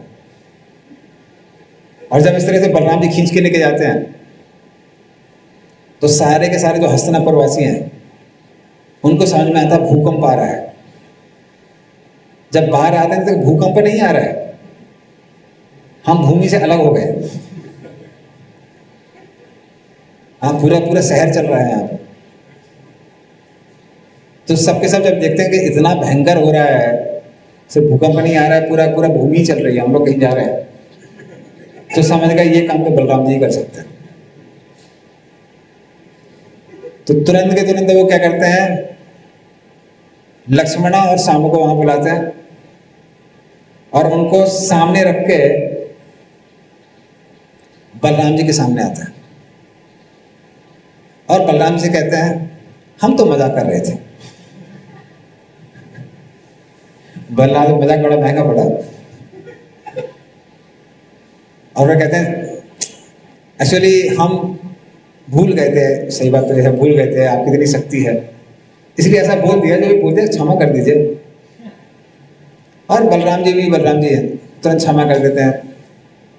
इसलिए आज भी अगर कोई जड़ क्रॉस सेक्शन निकालेगा कुरुक्षेत्र का, वहां का हस्तिनापुर का, तो दक्षिणी ओर से थोड़ा सा उठा हुआ है, क्योंकि बलराम जी का की लीला का प्रतीक है।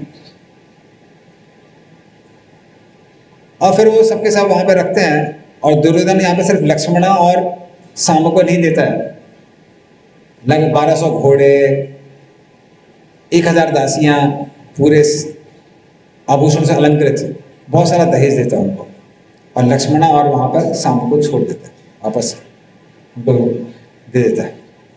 तो बलराम जी की, तो सर बलराम जी, वही बलराम जी जो दुर्योधन को शिक्षा देते हैं गदा युद्ध की, बाद में किसकी शिक्षा देते हैं कि अगर आप कृष्ण का अपमान करेंगे तो आपको क्या परिणाम मिलेगा। इसलिए हम देखते हैं कि कई बार लोग क्या करते हैं, लोगों के इस संसार में, खासकर जो परंपरा से नहीं जुड़े हैं, दो तरह की भावनाएं रहती हैं। कई बार वो क्या बोलते हैं कि हमारा सिर्फ भगवान से ही लेना देना है, गुरु से कोई लेना देना नहीं है। हम और भगवान, गुरु बीच में क्यों आ रहा है? गुरु को यहाँ से भगा देते हैं, साइड से हटा देते हैं। खासकर जब ये मूवी निकली थी पीके, उसके बाद बड़ा वो चल रहा था सब जगह कि नहीं नहीं गॉड फादर नहीं चाहिए हमको, सिर्फ गॉड चाहिए, गॉड फादर नहीं चाहिए बीच में।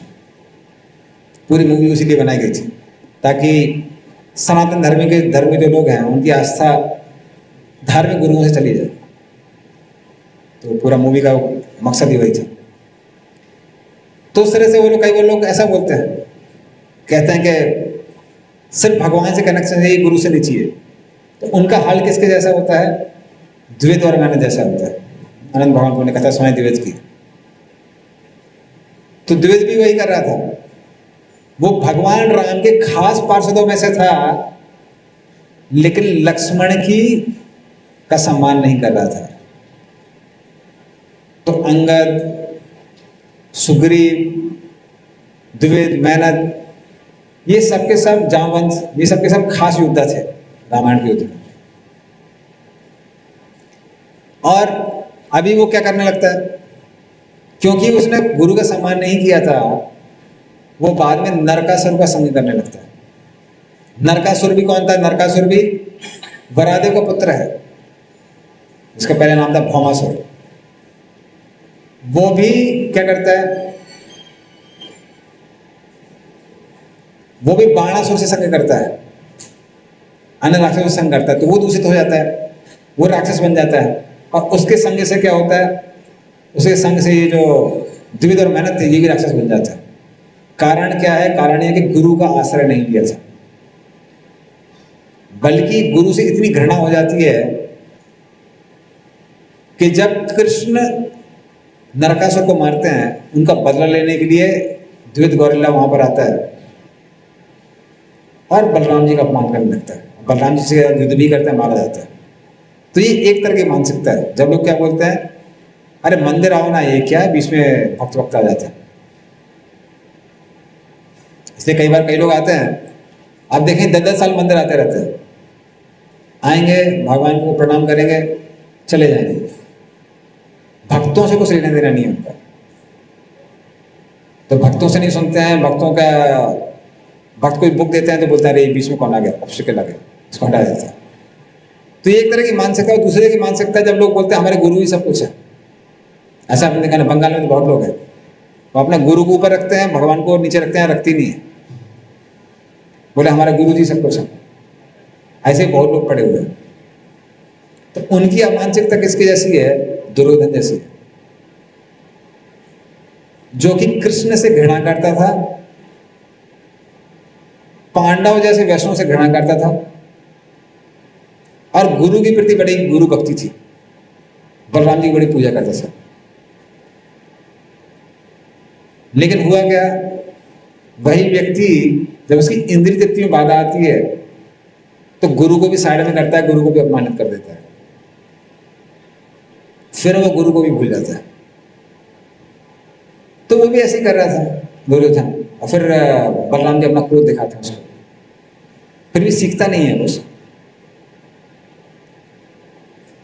तो इस तरह से हम देखते हैं कि ये दो तरह की जो मानसिकता है, दोनों का खंडन किया है बलराम जी ने। सिर्फ कृष्ण से काम नहीं चलेगा, सिर्फ गुरु से काम नहीं चलेगा, दोनों पर श्रद्धा होनी चाहिए। यस्य देवे परागतिर तथा देवे तथा गुरु तस्यैव कथिता यथा प्रकाशन्ति महात्मा। सिद्ध स्वरूप उपनिषद में कहते हैं कि जिसकी गुरु के प्रति श्रद्धा है और भगवान के प्रति श्रद्धा है, उसके हृदय में वेदों का ज्ञान उदित हो जाता है, प्रकाशित हो जाता है। इसलिए दोनों में श्रद्धा आवश्यक है। तो वो हम बलराम जी के इस लीला से सीख सकते हैं। फिर एक ही जो और लीला जो बलराम जी करते हैं वो होता है सुभद्रा के विवाह के समय। तो सुभद्रा और बलराम दोनों के दोनों, बलराम जी के घर में ही रहा करती थी सुभद्रा महारानी। तो वो घर अभी भी है, इसलिए पेट द्वार का जो है, जो समुद्र के बीच में ढकी हुई है, वो अभी भी है। और बाकी जो बाहर जहाँ पे उग्रसेन का वो था, गढ़ वगैरह था, तो वो सारी चीजें जलमग्न हो चुकी हैं। और बेट द्वारका भी वैसे की वैसी। तो बलराम जी वहां पर सुभद्रा दोनों दोनों रहा करते थे, और बलराम जी की इच्छा थी कि सुभद्रा का विवाह हमारे शिष्य दुर्योधन के साथ में, उनकी इच्छा थी। और कृष्ण को ये बिल्कुल भी पसंद नहीं था। कृष्ण चाहते थे कि सुभद्रा का विवाह अर्जुन के साथ होना चाहिए। और वैसे भी अर्जुन और सुभद्रा दोनों दोनों नित्य पति पत्नी हैं अनंत काल से। तो फिर लेकिन अर्जुन को पता था कृष्ण और बलराम तो हमारे पूजनीय हैं, उनके साथ युद्ध करने का प्रश्न नहीं है, और अगर बलराम की इच्छा नहीं है तो सुभद्रा के साथ विवाह नहीं कर सकते। इसलिए क्या करते हैं, कृष्ण अर्जुन को आइडिया देते हैं, कहते हैं देखो दाऊ जी की इच्छा के खिलाफ हम जा नहीं सकते, बड़े भैया अगर कुछ बोलते हैं छोटे भाई को मानना पड़ता है, तो उन्हें इच्छा के खिलाफ अपने विरुद्ध नहीं आ सकते हैं, लेकिन कुछ और कर सकते हैं। कृष्ण थोड़े टेढ़े हैं, काम भी थोड़े टेढ़े करते हैं। वो अर्जुन का आइडिया देते हैं, और फिर अर्जुन एक सन्यासी का भेष बना के, ये जो समय चल रहा है चतुर्मास का, दूसरा महीना चालू हो गया, कल से चालू होगा दूसरा महीना। तो चतुर्मास के समय वो द्वारका में आता है, और जैसे ही सारे द्वारकावासी सुनते हैं कितने महान संत आए हैं हमारे द्वारका में, सबके सब उनको निमंत्रित करते हैं, निमंत्रण देते हैं, उनका पूजा सत्कार करते हैं, उनसे हरि कथा सुनते हैं, और उनकी बहुत दिल से सेवा करते हैं। और कुछ ही समय में ये सन्यासी पूरे द्वारका में ही प्रसिद्ध हो जाते हैं, और ये समाचार पहुंचता है बलराम जी के पास। और खासकर बलराम जी को साधुओं की सेवा करने में बड़ा आनंद आया करता था। और चतुर्मास के समय कोई विवाह तो होता नहीं है, उनको ये कहते हैं कि देवता लोग सहन करते हैं उस समय। तो इसलिए बलराम जी वो इस सन्यासी को निमंत्रण देते हैं कि आप हमारे घर में आइए, डेली भोजन लीजिए। सन्यासी कहता है नहीं नहीं नहीं, आपके हम सन्यासी हैं, कंदमूल खाने वाले, तो हम कहाँ निमंत्रण से स्वीकार करेंगे। बलराम जी कहते हैं नहीं नहीं नहीं, अगर आप हमारे घर में आएंगे तो हमारे गृहस्थों, हम जैसे गृहस्थों का घर पवित्र हो जाएगा। तो फिर सन्यासी सोच समझ के बोलता है ठीक है, आप इतना बोल रहे हैं तो आ ही जाता है। वैसे कृष्ण नहीं बोला था। तो फिर अर्जुन वहां पर जाता है, और बलराम जी सोचते हैं कि चतुर्मास का समय है, 4 महीने तो वैसे विवाह हो नहीं सकता है। सुभद्रा अगर मान लीजिए सन्यासी की सेवा करेगी तो इसको उचित वर मिलेगा, दुर्योधन जैसा पति मिलेगा। तो वो सुभद्रा को बोलते हैं अर्जुन की सेवा करने के लिए, और सुभद्रा सेवा करती रहती है, और यहाँ सन्यासी जी भी बड़े आराम से भोजन ग्रहण करते रहते हैं, मुस्कुराते मुस्कुराते ग्रहण करते रहते हैं। कुछ समय में सुभद्रा को समझ में आ जाता है। सुभद्रा दिखती है कि देखने में तो सन्यासी नहीं लग रहा है, इतने चौड़े कंधे, लंबी लंबी भुजाएं, और कंधों में फिर उसने ध्यान से देखा तो धनुष के भी निशान थे, कि वो धनुष को हमेशा रखते हैं अपने साथ में, तो उसके निशान पड़ जाते हैं। तो धनुष के भी निशान है। सुभद्रा समझ जाती है अर्जुन है।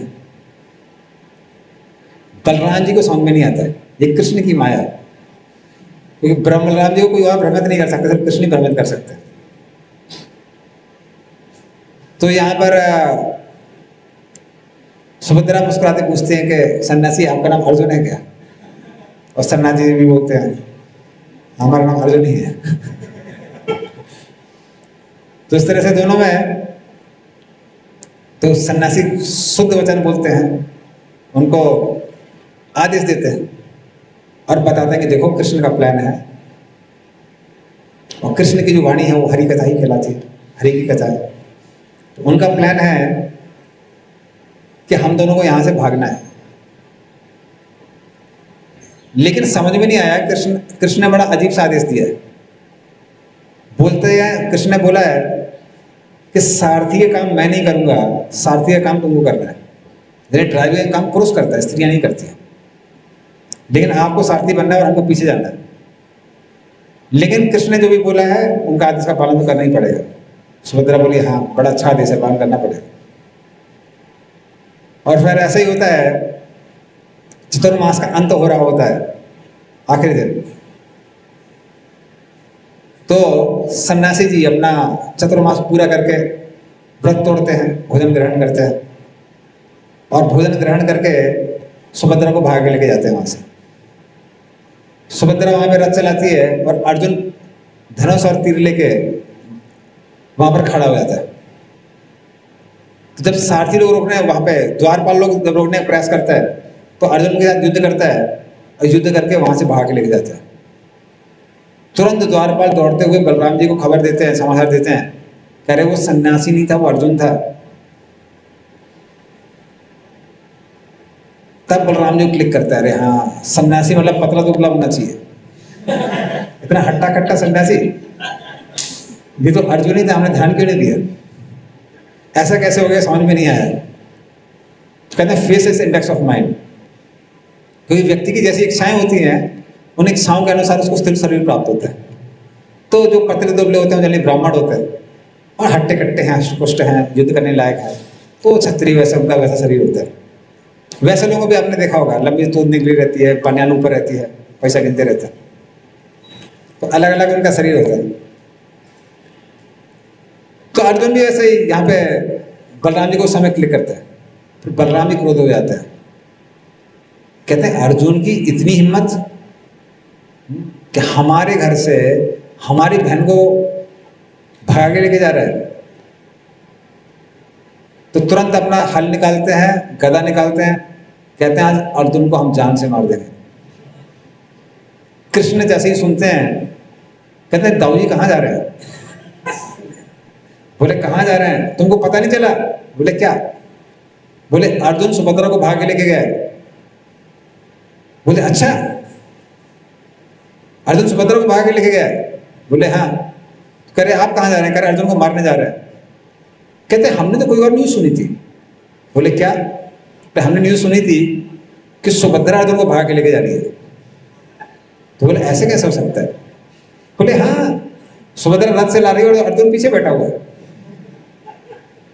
तब बलराम जी को समझ में आता है सब इसी का क्रियाधर है। तो बलराम जी तुरंत शांत हो जाते हैं, ऐसे शस्त्र रख देते हैं, बोलते ठीक है ले जाने दो। तो इस तरह से बलराम जी बड़े क्रोध वाले हैं, लेकिन हमेशा कृष्ण को, कृष्ण की लीलाओं में सहायता करते हैं। ये बलराम जी का काम है। इसलिए बलराम जी को सेवक भगवान कहते हैं। कृष्ण सेवक भगवान है और बलराम जी सेवक भगवान है। ये दोनों में अंतर है। इसलिए बलराम जी कहते हैं अरे मैं स्वयं भगवान हूं। प्रथम चतुर्व्यूह मुझसे निकला है, द्वितीय चतुर्व्यूह मुझसे निकला है। प्रथम चतुर्व्यूह के जो संकर्षण है, जिनको मूल संकर्षण कहते हैं, उनसे वैकुंठ में जितने भी नारायण हैं वो सबके सब, वासुदेव, अनिरुद्ध, प्रद्युम्न इत्यादि, नरसिंहदेव, वरादेव सब निकलते हैं। और जो महासंकर्षण है उनसे गर्भदक्षा विष्णु, क्षीरोदक्षा विष्णु, कर्णदक्षा विष्णु इस जगत में आता है। फिर भी ऐसे बलराम जब कृष्ण की इच्छा की बात आती है वो अपनी इच्छाओं को दबा लेते हैं। कृष्ण की इच्छा को ही अपना ही इच्छा समझते हैं। तो इसलिए बलराम जी इन लीलाओं के माध्यम से कहते हैं कि हाँ हमारी इच्छा हो सकती है, किंतु जो सर्वोपरि है वो है कृष्ण की इच्छा। तो जब मैं भगवान होके कृष्ण का सेवक बनने के लिए तैयार हूं तो बाकी जीवों को भी क्या बनना चाहिए? कृष्ण का ही सेवक बनना चाहिए। एकल ईश्वर कृष्णा और सब भृत, जारे जैसे नचाए तैसे करे। तो ईश्वर एक ही है, वो कृष्ण है। इसलिए बलराम जी वो काम करते हैं। बल्कि बलराम जी का मुख्य जो काम है वो है जीवों को ट्रेन करना, ट्रेनिंग देना जिसके द्वारा वो कृष्ण की निपुणता से सेवा कर सकते हैं। तो बलराम जी ये ट्रेनिंग देते हैं सबको। जब बलराम जी वेरीफाई कर देते हैं, बोल देते हैं कि हाँ अभी सब कुछ उचित है, तब सारे के सारे जीव हैं वो कृष्ण की नित्य सेवा कर सकते हैं। इसलिए कृष्ण के साथ में कैसे आदान प्रदान करना है, इसका ज्ञान बलराम जी ही देते हैं। जैसे हमको पता है कृष्ण की 3 तरह की शक्तियां हैं, अंतरंग शक्ति, बहिरंग शक्ति और तटस्थ शक्ति। तो बहिरंग का मतलब यह है बहिरंग जो अंग के बाहर है, कृष्ण से अलग हो गई। तो जो कृष्ण से अलग हो गई है उसको बहिरंग शक्ति कहते हैं। वो किसके द्वारा अलग हो गई है? समय के द्वारा, काल के द्वारा, काल के प्रभाव से अलग हो गई है। जैसे अभी अगर मैं बोल रहा हूं तो किसी को शक नहीं होगा कि अनंत गौर सुंदर दास बोल रहे हैं। रिकॉर्डिंग हो गई, आज से 200 साल बाद लोग भूल जाएंगे तो सोचेंगे हो सकता है डब किया हुआ है, मुंह कोई और चला रहा है, पीछे से कोई और बोल रहा है। उसी तरह से काल के प्रभाव से जब ये भौतिक जगत अलग हो जाता है तो जो कुछ मूर्ख लोग हैं, नास्तिक लोग हैं, वो क्या कहते हैं, पता नहीं भगवान है कि नहीं है, किसने देखा है भगवान को। ये सारे के सारे प्रश्न मन में आने लगते हैं। तो जानबूझे कृष्ण अपने से उसको अलग कर देते हैं ताकि जो नास्तिक लोग हैं वो बहिरंग शक्ति का उपयोग कर सके। और फिर तटस्थ शक्ति हम सब लोग हैं, सारे के सारे जो जीव हैं उनको तटस्थ शक्ति कहते हैं। इसलिए जीवों की जो परिभाषा है वो नारद पंतरात्र में आती है। यत् तटस्थ उचित रूपम स संविद्यात् विनिर्गितम रंजितम गुण रागेना सजीविति कथ्यते। यत् तटस्थ उचित रूपम, जो कैसा है, चित रूप है, मतलब ज्ञान से पूर्ण है जीव, आध्यात्मिक है, सच्चिदानंद का बना है, स्व संविद्यात् विनिर्गितम, पूरा ज्ञान है, लेकिन रंजितम गुण रागेना, लेकिन जीव के अंदर एक प्रवृत्ति है। क्या प्रवृत्ति है? खुद को पेंट करने की। किस चीज से पेंट करने की? सत्वगुण, रजोगुण, तमोगुण से पेंट करने की। तो जिसके अंदर अपने आप को सत्वगुण, रजोगुण, तमोगुण से पेंट करने की प्रवृत्ति है, जो तट पे स्थित है। जैसे तट कभी कभी गीला होता है, कभी कभी सूखा होता है। जीव कभी कभी अंतरंग शक्ति और कभी कभी बहिरंग शक्ति का अधीन हो जाता है। उसको क्या बोलते हैं? जीव कहते हैं, हम जीव तत्व है। लेकिन जो कृष्ण का ही अस्तित्व है, जिसको अंतरंग शक्ति कहते हैं, वो शक्तियां 3 तरह की है, संवित, संदिनी, लादिनी। तो जो संधिनी शक्ति है उसके द्वारा भगवान सारी चीजों को आध्यात्मिक जगत में अजर अमर बनाते हैं। तो सारा मेंटेनेंस का जो काम कृष्ण स्वयं करते हैं वो डिपार्टमेंट अपने पास ही रखते हैं। मेंटेनेंस का काम सबसे डिफिकल्ट होता है, सबसे मुश्किल होता है। आध्यात्मिक जगत में भी भगवान क्या करते हैं? वो खुद अपने डिपार्टमेंट अपने पास रखते हैं, और भौतिक जगत में भी विष्णु बनकर वही मेंटेनेंस करते हैं, क्योंकि मेंटेनेंस करना बहुत मुश्किल होता है। सबसे आसान है विध्वंस करना, एक डायनामाइट लो, लगा दो, धूम, खत्म। सृष्टि करना थोड़ा और मुश्किल होता है, पूरा फंड कलेक्शन करना पड़ता है, उसका निर्माण करना पड़ता है, पर मेंटेनेंस तो डेली करना पड़ता है, इसलिए मेंटेनेंस बहुत टफ है। इसलिए मेंटेनेंस का काम कौन करता है? भगवान विष्णु स्वयं करते हैं, और वहां भी कृष्ण स्वयं करते हैं। कृष्ण जो डिपार्टमेंट है अपने पास रखते हैं। और लादनी शक्ति जो है, जो सुख देने वाली है, उसका डिपार्टमेंट है राधा रानी के पास, तो वो डिपार्टमेंट की इंचार्ज है। तो आध्यात्मिक जो भी सुख कृष्ण को मिलता है, जीवों को मिलता है, वो किसके कारण होता है? लादनी शक्ति का होता है। लेकिन ज्ञान देने का जो काम है, संवित शक्ति, उसका डिपार्टमेंट है बलराम जी के पास, बलराम जी के पास है। और हम सबके पास, हम सबके सब इन्हीं 3 शक्तियों के बने हैं, सत, चित, आनंद।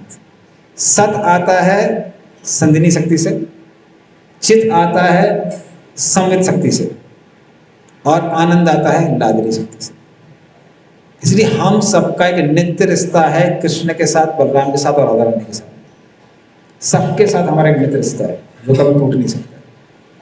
तो आज का दिन है जब हम उसको रिश्ते को वापस याद कर सकते हैं। बल्कि ये तीनों के तीनों जो शक्तियां हैं, संदिनी संविद लादिनी, इस भौतिक जगत में जब आती हैं तो वो सत्वगुण रजोगुण तमोगुण में परिवर्तित हो जाते हैं। तो ये पूरा संसार किससे बना है? सत्वगुण रजोगुण तमोगुण से। आध्यात्मिक जगत किससे बना है? संविद संदिनी लादिनी से। हम किससे बने हैं? संविद संदिनी लादिनी से। इसलिए ये तीन शक्तियों को छोड़ के इस पूरी सृष्टि में कुछ और है ही नहीं। पूरी सृष्टि में कृष्ण, बलराम और राधा रानी को छोड़कर कुछ भी नहीं है, सिर्फ वही है और कोई नहीं है। इसलिए आज का जो दिन है बहुत महत्वपूर्ण हम सबके लिए है, क्योंकि हम उस रिश्ते को वापस याद कर सकते हैं, बलराम जी से आग्रह कर सकते हैं। कहते हैं हमको तीन गुणों के अधीन नहीं रहना है, हमको संदिनी संविद और लादिनी के अधीन रहना है। भौतिक जगत में नहीं रहना है, आपके पास वापस आना है। तो उसका ज्ञान भी आपको ही देना है, ज्ञान को प्रयोग करने की क्षमता भी आपको ही देनी है। कई बार हमारे पास ज्ञान होता है पर ज्ञान का प्रयोग करने की क्षमता नहीं होती। हमको पता होता है कि ये सही है, उचित है, पर नहीं कर पाते। तो ये क्षमता भी कौन देते हैं? बलराम ही देते हैं, आध्यात्मिक शक्ति से देते हैं। इसलिए आप देखेंगे बलराम जी के हाथ में ये दो अस्त्र रहते हैं, गदा और हल। तो गुरु की कृपा से ही हमको भक्ति लता बीज मिलता है, हृदय में है। और गुरु की कृपा से क्या होता है? हृदय उस तरह से निर्मित होता है कि वो भक्ति लता जो बीज है वो अंकुरित हो सके और लता में बदल सके। इसलिए बलराम जी क्या करते हैं? गदा रखते हैं। जो पाषाण जैसा हमारा हृदय है, पत्थर जैसा हृदय है, उसको गदा के प्रहार से क्या करते हैं? मिट्टी में बदलते हैं। जितनी मिट्टी नरम होती है उतना ज्यादा आराम से फसल होती है। और फिर हल से उसमें क्या करते हैं? हृदय को जोतते हैं। जब तक किसी भी खेत को जोता नहीं जाता है उसमें कुछ भी अंकुरित नहीं हो सकता। तो गदा का प्रयोग करते हैं और हल का प्रयोग करते हैं, जिसके द्वारा हम लोग भक्ति में प्रगति कर सकते हैं। ये सबका सब बलराम जी की कृपा से होता है। हेनो निताय बेने भाई राधा कृष्ण पाते। जब बलराम जी और नित्यानंद की कृपा होती है तभी हम राधा कृष्ण की पूजा कर सकते हैं, तभी राधा कृष्ण को प्राप्त कर सकते हैं। तो आज का दिन है कि जब हम लोग प्रार्थना कर सकते हैं कि बलराम जी की कृपा से हमको भक्ति मिले और हम वापस उनके आश्रय में भगवत धाम वापस पहुंच सकें। तो आप हमारे लिए प्रार्थना करें, हम कोई बलराम जी के नित्यानंद प्रभु के चरणों का आश्रय। तो सब लोग साथ विराम करेंगे। श्री बलराम जी की, बलराम जयंती की, जय गौर प्रेमानंदे।